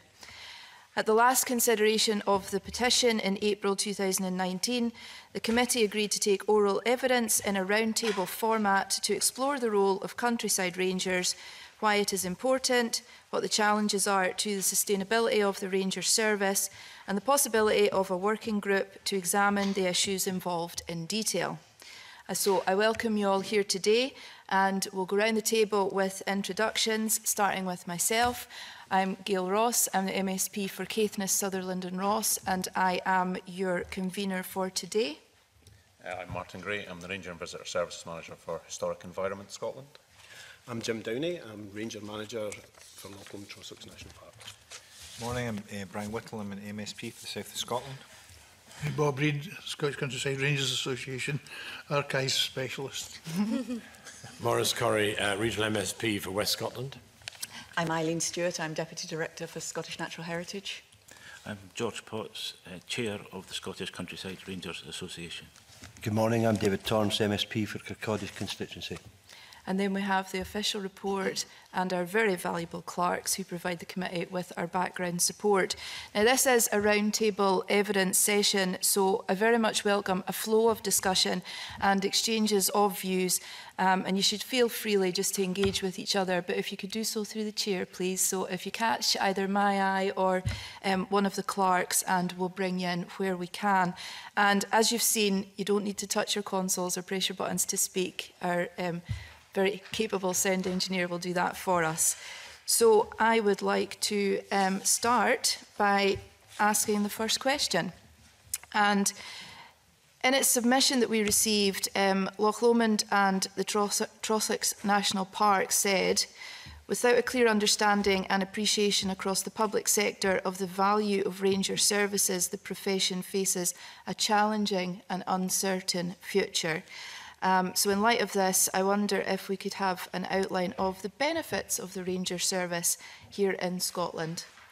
Yep. So I think at Lochland Trossachs National Park we have a really large ranger service. We currently have 21, 22 permanent rangers who are joined by 40-something seasonal rangers in the season, depending on budgets across a year. And we certainly see the ranger service as being integral to the work that we do. The ranger service are, they are people who are passionate about outdoors and about the environment, but we provide environmental protection, we provide a warm welcome to visitors, we provide information and assistance and interpretation of the special qualities of a national park when people come to visit us. But we also provide opportunities for outdoor learning for schools and for visiting groups, and that can make a real difference to curriculum work. We have a lot of visiting geography students who get real first-hand experience of the work that we do to balance the needs of all the different people in the national park, whether it's landowners or recreational visitors. But we also use things like John Muir Awards to go and reach harder to reach groups and people who might not come and visit the national park. So those kind of frameworks help us bring other people in. So we are access, we have expertise in access and in path maintenance and in enforcement, and so the role of a ranger is really, really wide. And I think that's one of the real benefits of a ranger service. We have officers who specialise, but we have a ranger service who are able to turn their hand to many different things. They are also in communities and provide a contact for them. Brian? I will declare an interest here in that I have a friend of mine's a ranger down in Middlesbrough, actually, or Gisborough. I think a lot of our submissions are highlight the important work that rangers do, especially in health and well-being. You've mentioned environment. I mean, outdoor learning, big passion of mine. So the submissions all state that, yet we have ranger numbers are declining. Maybe you want to shed a wee bit of light on why that might be. I think I'm describing our position as within the National Park Service, and we're probably slightly different from the local authority rangers or from charitable or private ranger services. We've managed to, the National Park value very much the ranger service within our organisation and resource that appropriately. You know, so we point a fair bit of resource at our ranger service in order to maintain it and to you know, make sure it's there. I'm not as I'm not as sure as that's always the same case across the board. Okay. Eileen? Thank you, Convener. I mean, I think there are a range of reasons why numbers are declining, and there's the inevitable sort of pressure on public bodies' budgets, and we're seeing that across the piece, both from agencies like ourselves, national agencies, but also local authorities who obviously have a key role in supporting ranger services. So I think there's that side, but I think there's another dimension as well that is probably worth recognising, and that's that rangering services are offered in a range in a multitude of different ways. And what we're seeing is in some local authorities that they're focusing on things like health, obviously health and well-being. So rather than having the kind of traditional dedicated ranger services, they're offering health walks and focusing more in on sort of specialism. So they now have biodiversity officers or they have access officers.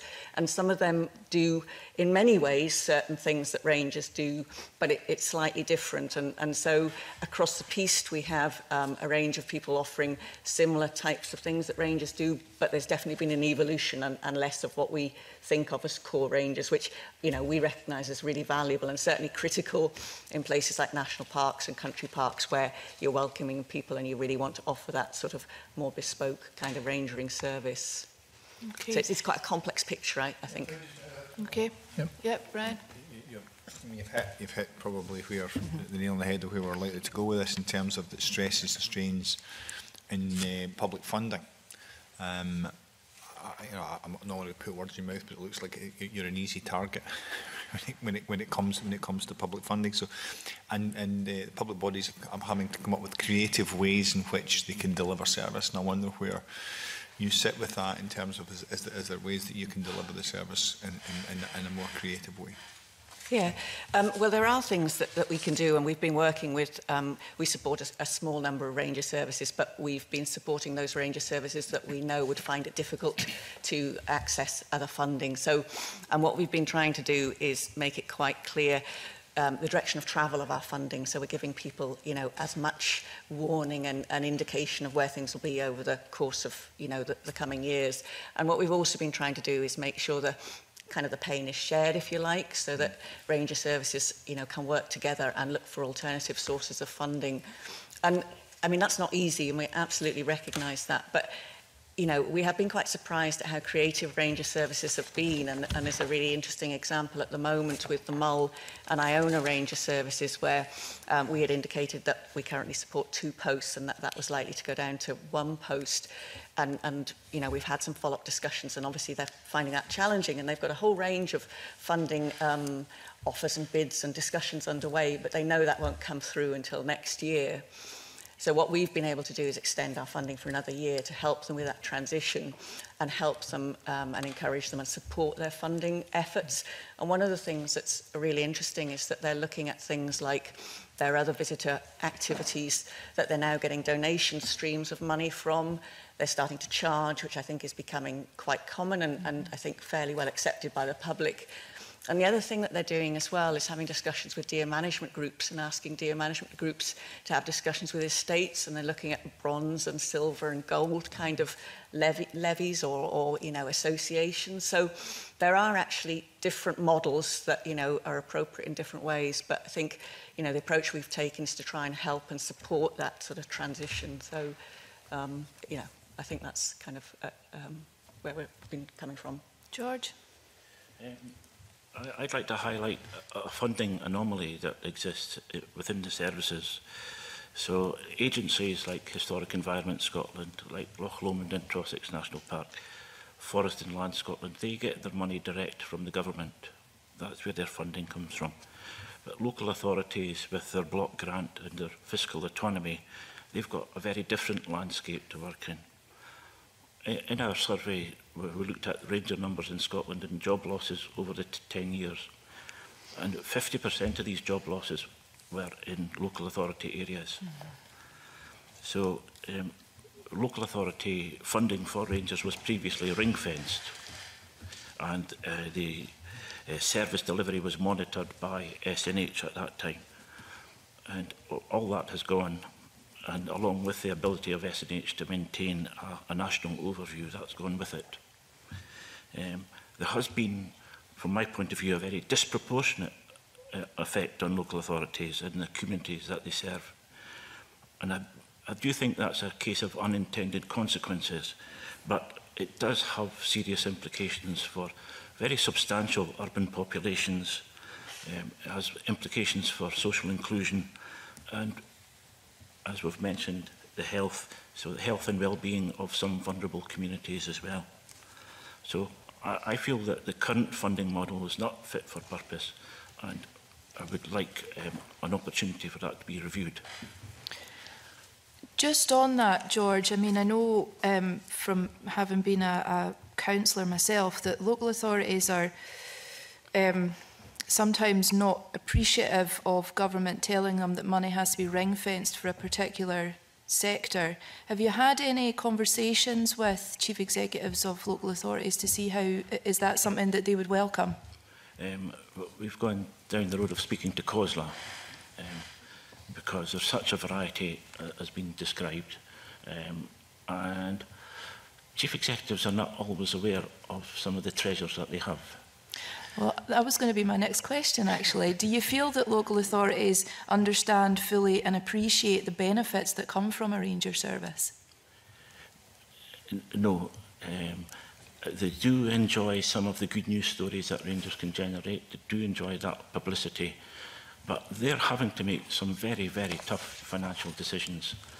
And ranger numbers are small. So we've heard about Mull, where a 50% cut in their numbers takes them from 2 to 1.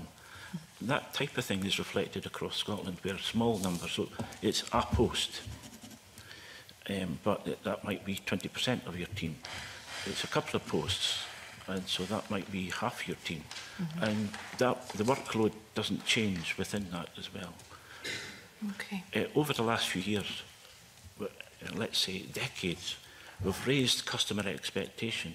We've developed sites that rely on staffing presence. And now when more and more people are visiting the countryside, when the health agenda is rising to the fore, then it's really a time that we need to invest in ranger services. Okay, Eileen, I'll bring you in and then we'll go to Maurice Corey for the next question. Okay. I was just going to say, I mean, I absolutely agree with George that, you know, local authorities don't always recognise the value of rangers, and it's one of those things you don't recognise something till sometimes it's gone, which is unfortunate. One of the things we have been doing, which I think, you know, has been very welcome and very much stimulated by this petition and the discussions by the Petitions Committee, is that we've now had much more effective engagement with COSLA recently, and they invited us to put a paper to their Environment and Economy Committee, which was very much welcomed, and I think we have now managed to raise the profile. One of the other things that we've done is we've been working with Scottish Government because the contribution that's made to the block grant that had previously been SNH's money that was distributed to rangers, we had explored further and realised that it wasn't categorised in the settlement. I'm not sure I understand fully how the transfer of money goes to local authorities, but it's now labelled as biodiversity and rangers, so that it's absolutely clear to local authorities that that money should be directed to support for, you know, people and access to the countryside. So we're hopeful that that might be beneficial. The other sort of new movement that we've made is that we've worked with Scottish Government, and we found it quite difficult to monitor and get good information on ranger services across Scotland. But Scottish Government has a requirement to get information on access provision as part of the Land Reform Act. So they do that on a routine basis, and we've now agreed with them that they will include questions about the ranger services and ranger provisions across the local authority network. So we're hopeful that will allow us to sort of monitor and then, you know, direct any questions or sort of follow up where we think there's changes that are unhelpful. Okay, just while we're on the funding issue, you mentioned, Eileen, that Mull and Iona had considered charging for services. Is that something that you think might become the norm across the sector? I'm sure other people can answer as well, but I think it is, it's variable, but I think a number of services do, and we were talking about this just prior to coming in here, and there seems to be an increasing recognition from the public that that they should and that it's appropriate. And we don't see that it's having any decline in the numbers of people taking up these services. So I think it wouldn't necessarily be applicable everywhere, particularly when we're trying to encourage people who otherwise wouldn't access the countryside. But in high-profile locations, certainly, I think that's something that is increasingly being looked at and seems to be working. Yeah. Okay, thank you. Martin Gray. Yeah, just to reflect what's being said there, it's quite obvious a number of services are being asked to supplement their income, where everything was previously either grant-funded or funded from their own councils or organisations. They're being asked to look at find other ways to sustain their budgets, to be blunt.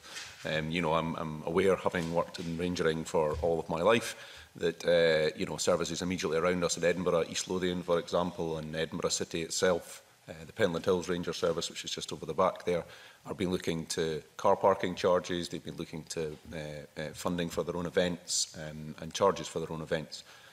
Even within our own organisation, we charge for certain events, not all of our events, and exactly as Elaine says, it's to demonstrate a parity, to still allow access to events, but also recognition that some events cost us money, and we need to supplement that. Some are more expensive than others to run. So yeah, again, this goes back to the funding model that was being talked about as to how ranger service are being augmented, but it also clearly demonstrates the pressures that services are being put under. Jim?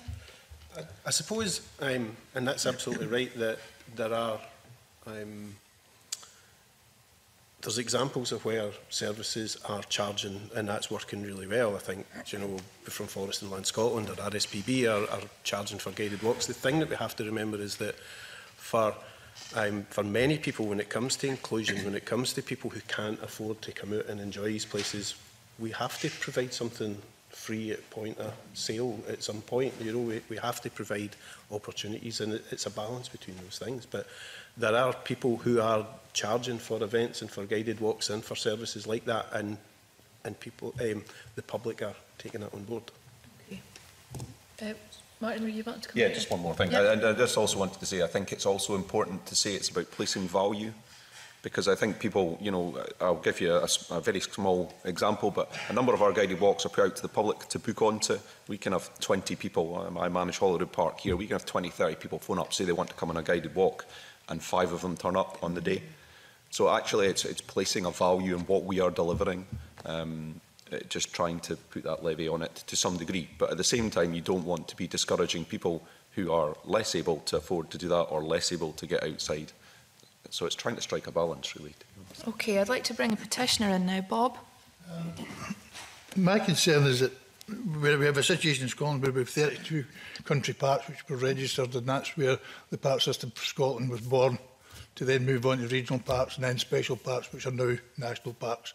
But the whole point being is that within a lot of these urban situations where the country parks had to be located to make easy access, but to give people the opportunity to enjoy the countryside, and as a ranger, that's the ultimate, is people's enjoyment of the countryside, and to do the other functions that they do. At the end of the day, there are many people I dealt with in my career who just could not afford to pay because of social problems, their location. So, while raising money is an important part of it, I think a lot of people would be excluded to be involved in what rangering or the fundamentals from the cradle of rangering set out in 1772. So, yeah. Maurice Corey. Thank you, Green. As I say, I'm in my area is Loch Lomond National, Trossachs National Park. I know it very well. I live in Hillsborough. I agree entirely with the convener about having been a councillor myself in Argyll Butte Council, is I don't believe that we knew enough about it as councillors or how they operated the national park, the ranger service, and I'd welcome you to do more, if you can, to promote that to the 32 councils and local areas, that were particularly where there are parks, because I think there's always been a little bit of a sort of, discussion, shall we say, between the local councils and the national parks, and it's partly, one of the issues is partly of a planning. Because take my old area of Argyll and Butte, the national park stretches practically down to Dunoon, to Holyloch. It's a massive area from the Trossachs. So you can feel how there are 3 councils involved. There's Western Bartonshire, there's West Stirlingshire, and there's also, there's Stirlingshire, and there's also Argyll and Butte. And I just feel there needs to be more done on that from that point of view, and I agree with the Chair on that particular point. But can I come now back to Eileen on your question in relation to the SNH.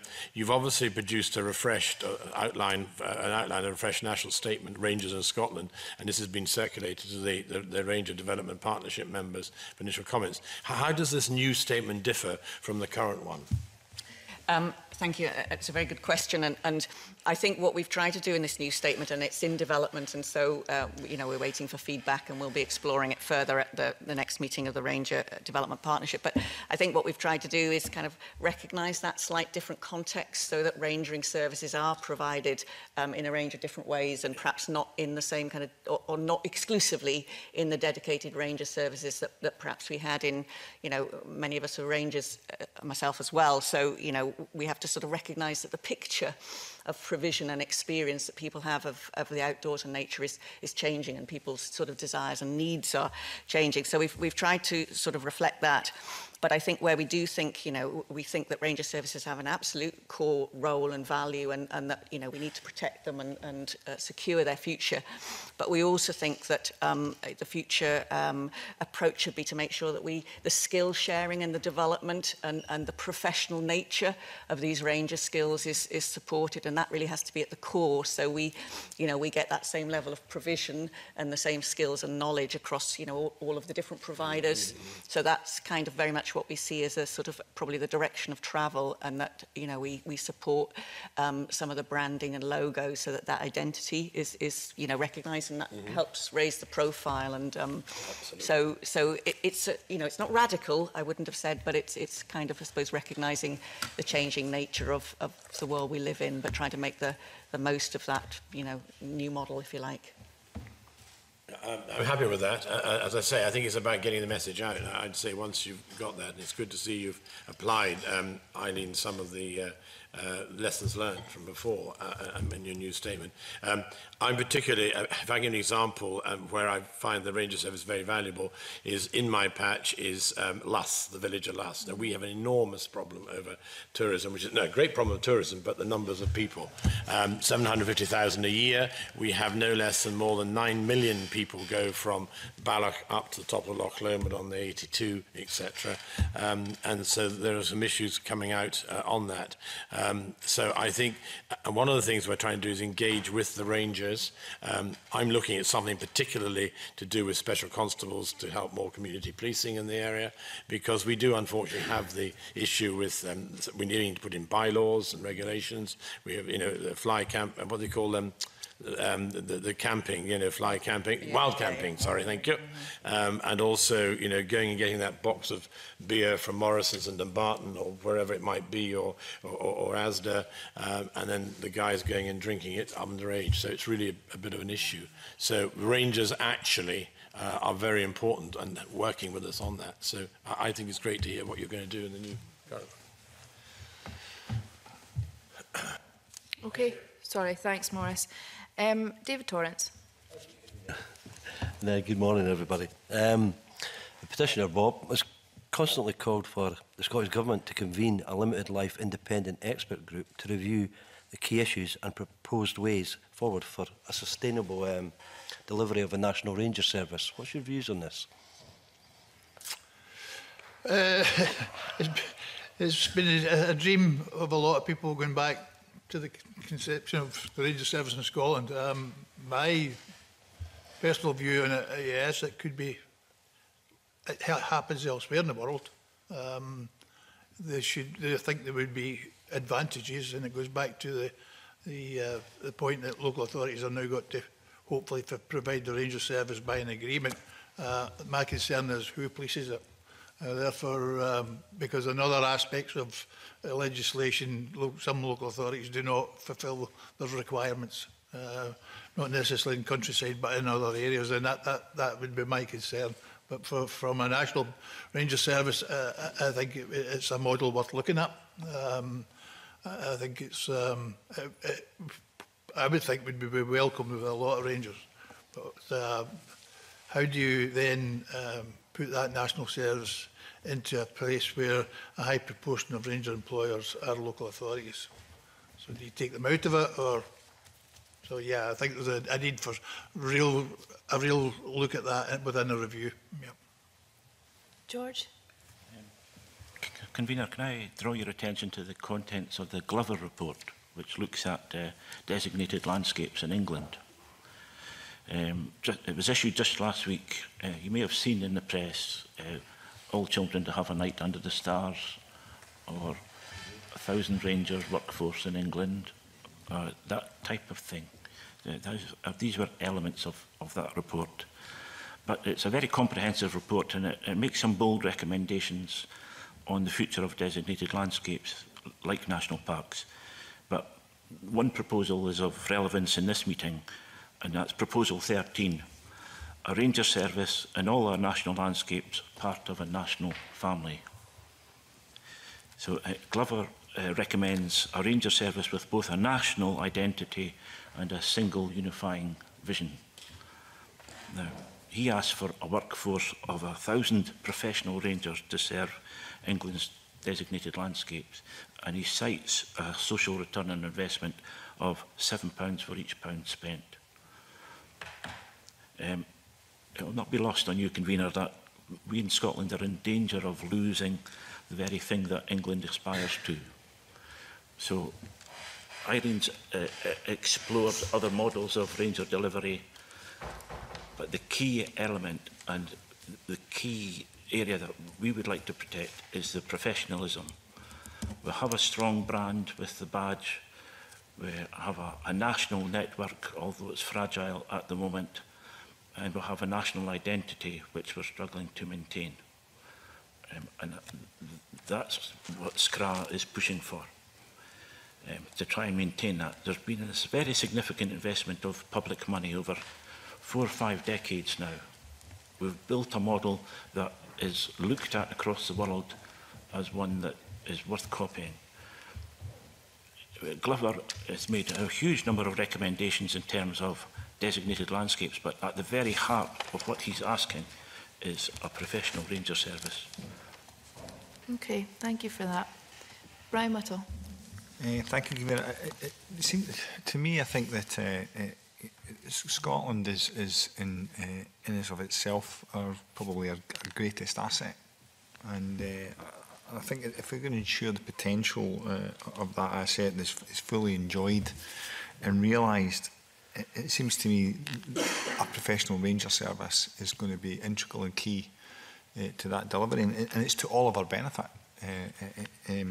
So it sounds to me that we need an education and marketing campaign around the benefits of a ranger service to the people that actually pay the wages of rangers. That's the anomaly here, is the people who are actually responsible is to deliver the ranger service or pay for that ranger service actually don't recognise, from the evidence that we're hearing here, actually don't recognise what they have. I think, and so I think my question would be is if we're going to have outcomes here, if we're going to look at focusing on solutions around the issues that discussed today, practically, what can we do? What is achievable to make sure that that asset, that big asset that we have, which is Scotland, that potential is realised? Okay, I have Jim wanting to come in, and then Eileen. Okay, I was just going to add, or just thinking about George's point, one of the great strengths of a ranger, so it is the range of duties that sits inside that job. You know, from working with landowners to promoting access to protecting the environment,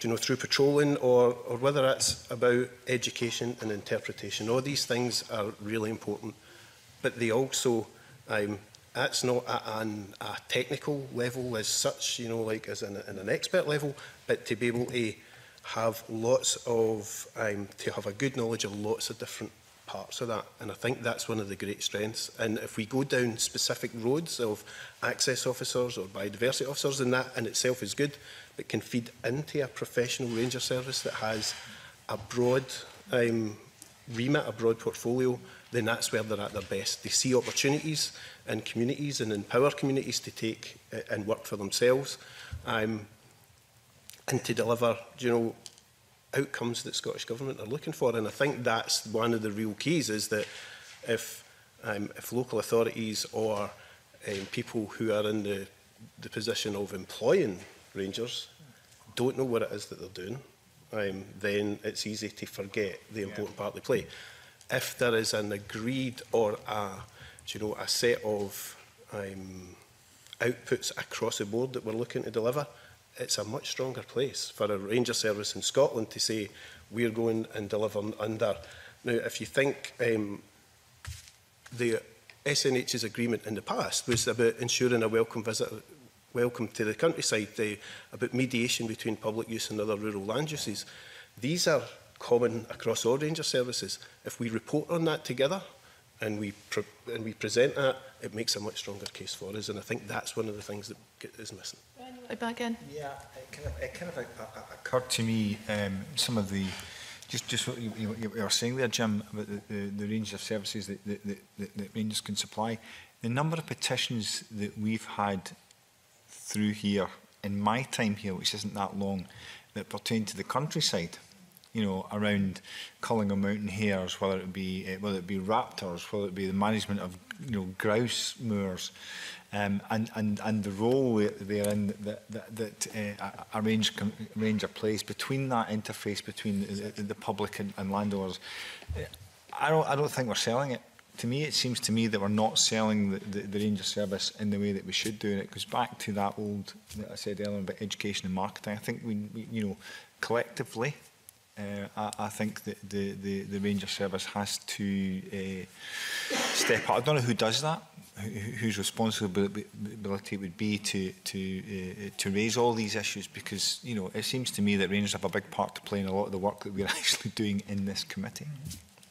Eileen? I mean, I think that's been a really useful and interesting discussion, and I think, you know, it's absolutely right that because people don't necessarily understand and recognise what rangers do, it's then harder to make the case for the funding, and it's sort of chicken and egg. So I think we're all very much agreed that it's really important that we raise the profile and raise the recognition of what rangers do and what they can offer. I mean, it struck me in that discussion, there's sort of three things that you know, we're working on that should really help. I mean, I think the idea of a national service as everybody having the same employer doesn't seem to be a model that sits comfortably in Scotland, and even within Cairngorms National Park, you know, they haven't created a single service. What they've done is branded the range of services provided by, you know, both public bodies and landowners, etc.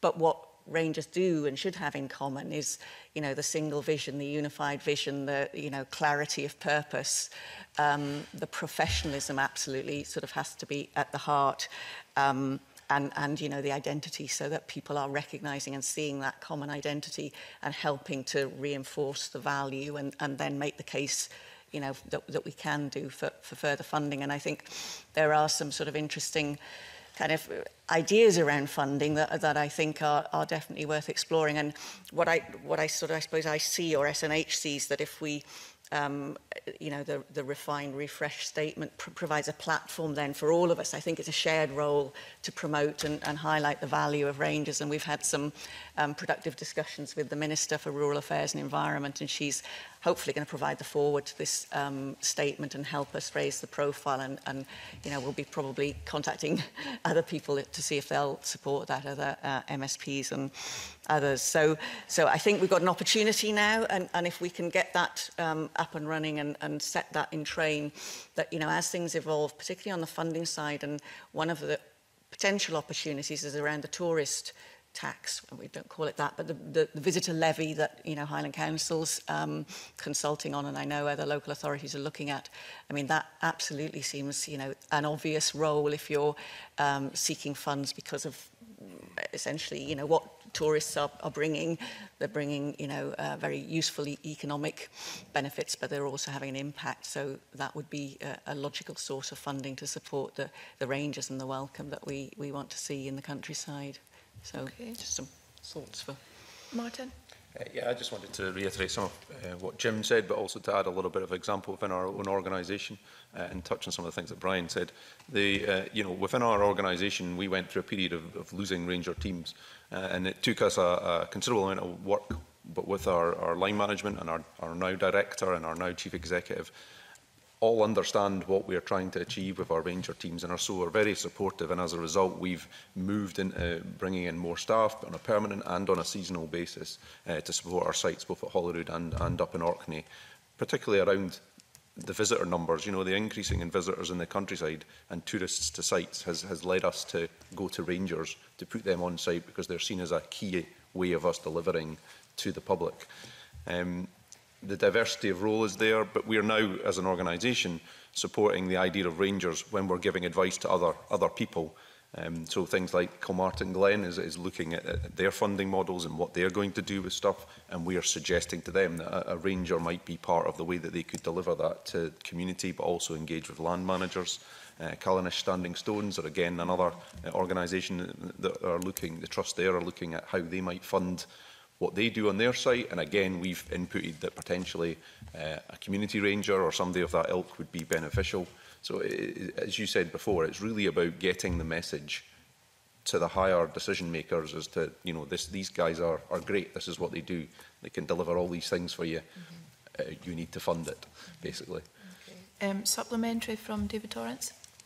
Yeah, there's a lot of expertise and experience around the table. How often do you get together to promote that vision of what a ranger service is and to push for funding and things like that? Because it seems like there's a lot of great work going on in different areas. You mentioned the Cairngorm, you mentioned the traffic, but how often do you all come together to give that vision of what the ranger service does? Its role in that, and it does have in meetings with employers. There haven't been one for some time, I believe, but that is the opportunity where there used to be a good system where that did happen on a very regular basis. There would be coming together of employers and having a day discussing the issues. So does for whatever reason it's fell by the wayside. Okay, does that lead back then to the suggestion of an expert group? Do we feel that that's maybe a way forward, George? That would certainly help, and it would provide a focus.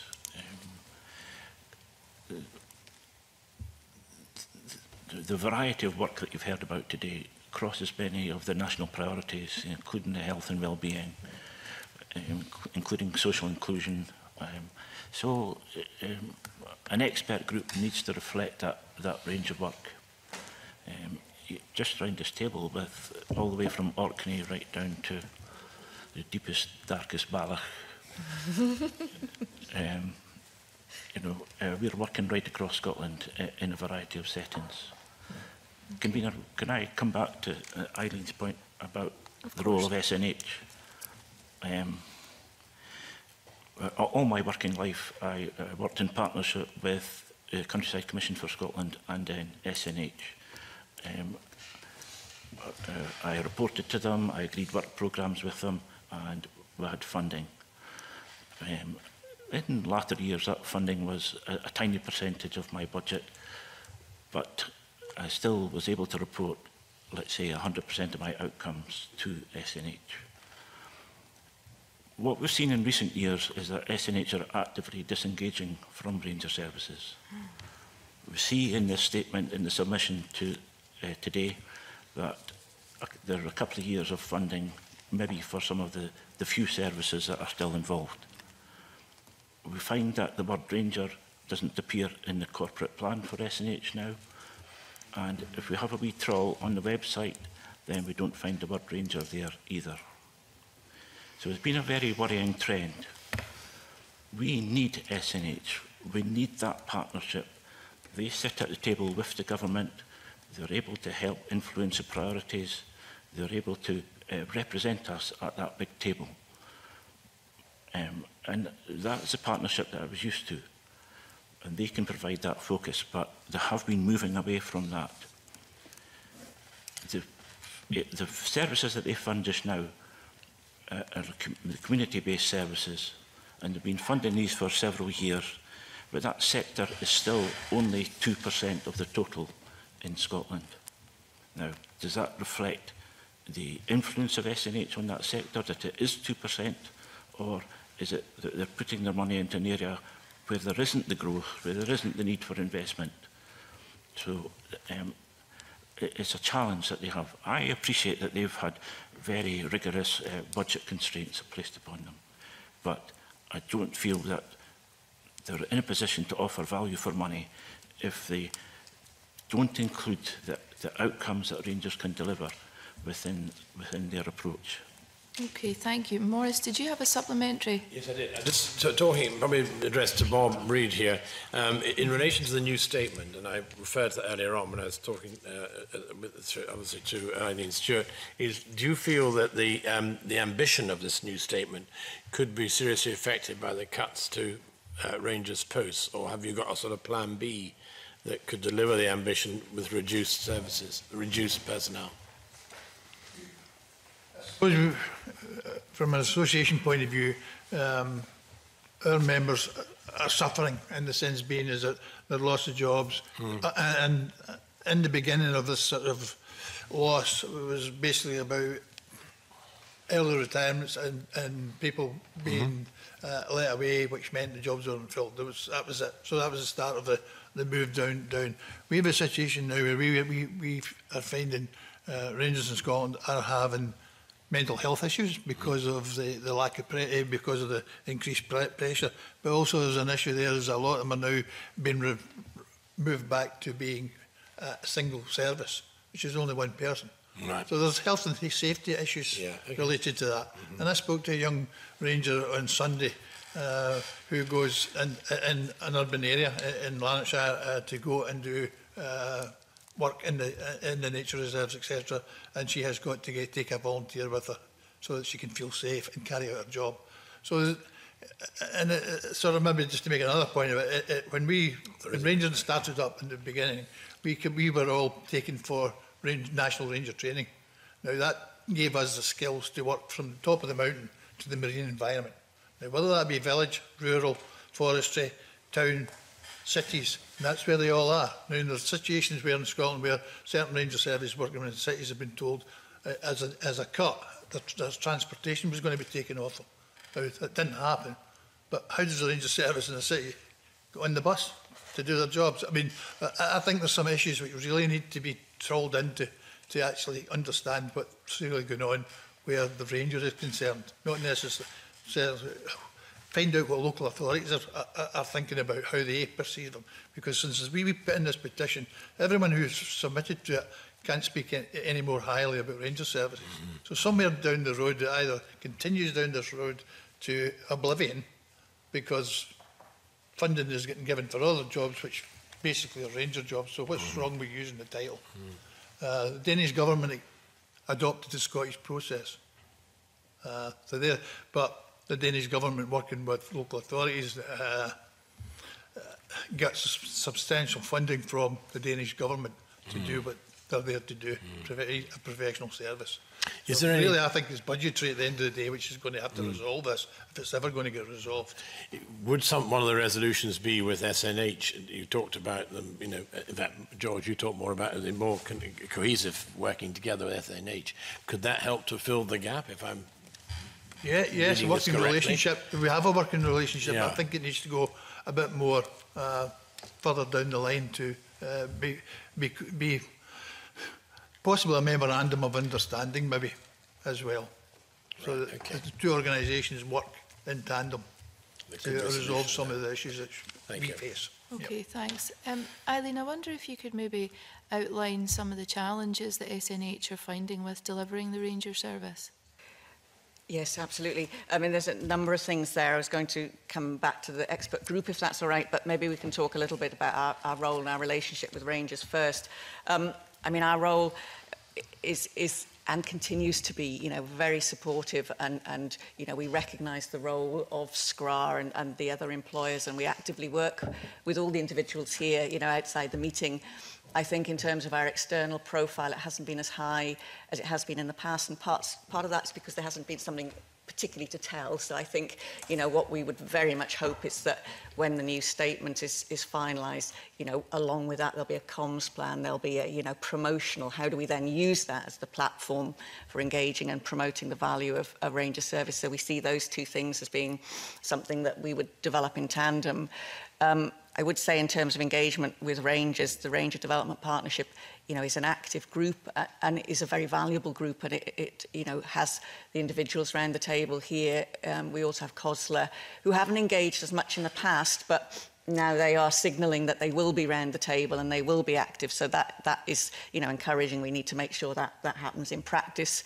And we have, you know, a number of other bodies as well. So actually that group, I think, has all the expertise that we need, and it may be there's something that we can do there, you know, whether an independent chair to that group might fulfil the same purposes as a new group, because I suspect a new group might inevitably have almost the same people around the table. So there may be something we could do there that would you know, achieve the same thing, I would suggest. Just the other thing I was going to say in terms of the funding challenge and so on, I think, you know, we all recognise the funding challenge. It's something that, you know, we are living with, and we have to sort of work together to try and find ways to address. But I think one of the things we are finding, and I think, Bob, you alluded to it, so some people are, you know, were Rangers, and now they're still in employment, but they're called something different. You know, they're an access officer or something. And I think that's what we need to do is make sure that we are maximising and using that collective resource of professionals who are engaging with people and, you know, the outside world, but make sure that they, you know, are recognised and seen as Rangers, so there is that sort of commonality and that recognition. And I think that's something that will be really beneficial, and it may be that we can encourage funders, whether it's NHS or local authorities, if you're employing somebody that provides some rangering services, you know, put Rangers in the title, because we know there are sometimes Rangers with, you know, health or, you know, Rangers Plus, but we just need to make sure that the Rangers in there so that they become part of the collective, and we can, you know, develop that kind of pathway so that they have the same training and the same skills and working to that same vision. So I think there's lots of work underway, and it has been very much, this petition has been a, you know, a useful catalyst for starting the ball rolling. So and there's obviously, you know, will and expertise around the table to take this forward. George. Convener, one of the things that has been happening in more recent years is organisations have become more dynamic in the way they change their management structures, and managers across Scotland have inherited Ranger services that they don't know what to do with. Previously, there would be a reasonable career path, there would be a parks department or a recreation department.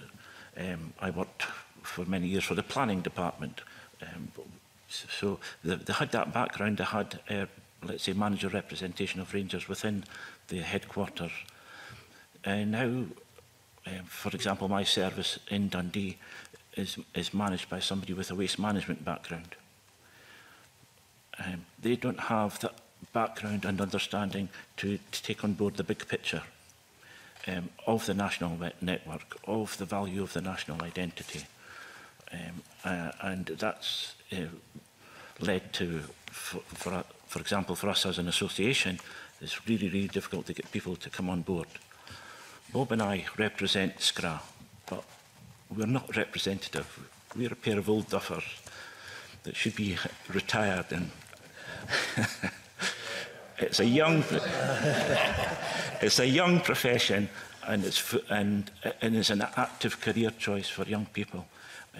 And I would like them to have the opportunity to get into this profession. And so there is a job of work to do in terms of bringing these new managers up to date with what Rangers are in Scotland and what they have to offer, and also how they individually contribute to that national network and how they individually contribute to that national identity. And that way we can maintain professional standards within Scotland. Okay, thanks. I'm going to go to question 4 now, David Torrance. Have you asked that? Sorry. Yes. I'm losing my place here, apologies. So I'm going to follow up on the expert group suggestion and go to Jim. And the Loch Lomond and Trossachs National Park submission, you outline the benefit of working strategically across the park, but is there a network that you can work strategically across the whole of Scotland? And do you agree with the expert group suggestion? I think, as I alluded to earlier on, if ranger services across Scotland worked to a common goal, if there was a common goal that was set out for us, and there's a commonality amongst it all, but if it was to be a bit more concrete, if it was asked of us, if it, then ranger services would really benefit from it. A lot of what we've been talking about is about highlighting the benefits of having a ranger service. Everybody that's been involved and who comments on ranger services all speak highly of it. We understand that there's a benefit of outdoors, we understand there's a benefit of ranger service there. But as a service, for the National Park, but also for Scotland, we need to be aligned with the priorities of Scotland. And we can do a lot in delivering that. From health and well-being, from inclusion, getting people out into nature is a really important thing for us all. So a national framework, an agreement across that we are all working to, I think is a really good idea. And there's, we would be happy to be involved in it. Okay. Brian, I'm just checking that you've asked question 5. Go. Does anyone else have any additional comments or suggestions? Or Bob, would you like to reflect on evidence? One of the comments I was going to make was that when the Countryside Commission for Scotland set up the Ranger Service, it did a survey in what's known as the Speyside Project's final report. That final report basically outlined what Rangers were going to be for the future. It hasn't changed much, and maybe it's worthwhile going back and looking at that document. It might help get some focus. But a quote that have used over the years is that our first president was Frank Fraser-Darling, renowned worldwide. He was our first president, and a quote for him at the very first meeting conference that we ever held was, "You as Rangers have the opportunity to develop what a Scottish Ranger Service will be." And we worked at that, and that's what we did from that point of view. As to, I would say that, yeah, Rangers all have hope and look to the future. And I think by looking to the future and working cross-party in the sense being as between all organisations, that hopefully that it can be resolved and our members see the benefit and see that they've got a value and worth. Eileen. I was just going to say, I mean, we very much welcome, the vision, the Ranger statement has to be a collective, cohesive document, and we are working with partners, and we really want it to be something that reflects everybody's view and has that ambitious, high-profile role for Rangers. So I would really encourage people, it's out there for comment, and we will look very closely and work together. I would also say that, most of us are probably in the latter age of our career, so we need to make sure the young people's voice and the future is reflected in that. I didn't come back on the idea of a memorandum of understanding, but I think that's actually a really useful idea and something that we would be quite encouraged and would be useful, something to work up. The only thing final comment about the the independent group. I mean, one way of getting the Ranger Development Partnership to have a slightly different identity and maybe more independence would be to have an independent chair as well. So if SCRAR or others have thoughts about that, I mean, we share it at the moment, but that's really almost by default because nobody else has, you know, been keen to step into that role. But we absolutely would be, you know, welcoming if we could think of somebody else that might have a higher profile or bring a, you know, a new perspective. So that would be something that is worth thinking about.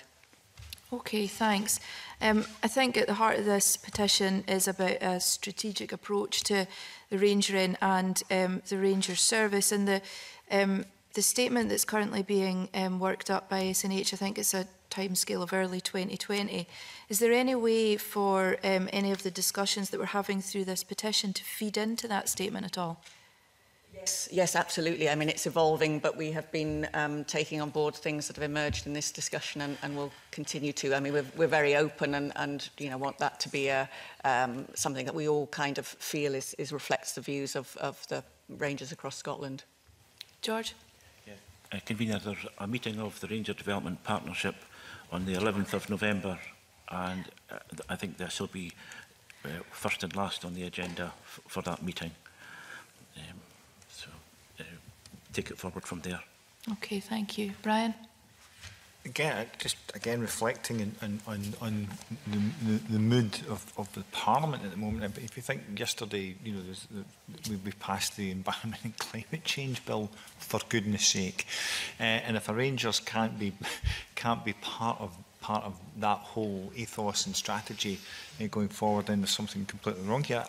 To me, I think what we're talking about here, we're pushing an open door. I can't imagine anybody that would turn around and speak against it. So, you know, yes, it's the role within this Parliament to try and raise that profile and trying to make sure that the framework's there for Rangers to work. But I actually do think, I'm going to throw it back at you, I think there's the people in this room actually have a serious responsibility to bring to us that kind of strategy, that kind of vision that we can sell to the wider public and the public services, because, you know, everything we've talked about today fits very well with government strategy that was across the whole chamber. It was agreed. So you know, I'm going to throw it back out at you. Really, I think we can take it to government. We can talk about the you know, ask them their views on this sort of independent group. I'm pretty sure there will be no problem with that. There will be no pushback against that. So it's inevitably going to come back to the people in this room, in my view. Okay. Any other comments or suggestions? Eileen? It's just a final suggestion, and it's a bit cheeky, but while you're all here and you're offering your support, there's a Sharing Good Practice event that we're jointly holding in December in our Battleby Perth office, which is about rangers and particularly their role in health and mental health in encouraging people to access and gain the benefits of outdoors. So we'd be very happy, I'm assuming we'd be very happy to share that invite with members if they would find that, you know, a useful insight into the work of rangers. Great. Thanks for that. Thank you. Committee members, any other comments, suggestions? David? It'd be interesting to see what the government views are on it, and especially the committee, the short work and life group, to see how we could push and promote the Ranger service. Morris? I agree with that. David is absolutely right. Both those points. Happy with that. Yep. Okay. Oh, George? I'd just like to thank the Petitions Committee for giving us such a fair hearing. This came forward in December 17. Here we are in September 19. I've really appreciated the opportunity to engage with the Parliament, and thank you for your support. Okay. Thank you. So we will agree to write to the Scottish Government on various points that we've heard in our evidence today. I would also like to pick something up again with COSLA, even though they provided a written submission to us in July and they said that they're happy to work with stakeholders to find solutions. I think we need to probe a little bit more about the understanding within local authorities of the benefits of a ranger service, and also how they think it should be funded, if they think that ring fencing funding is the right way to go about that. Are there any other suggestions at all? I would also ask if I could get SNH to reflect on the evidence that we've heard here today and to maybe keep us updated as to progress on their side as well, if that would be okay. Absolutely, yes. Okay. Well, it just remains for me then to thank you all for coming along. Special thanks to Bob, the petitioner, and to close the meeting. Thank you.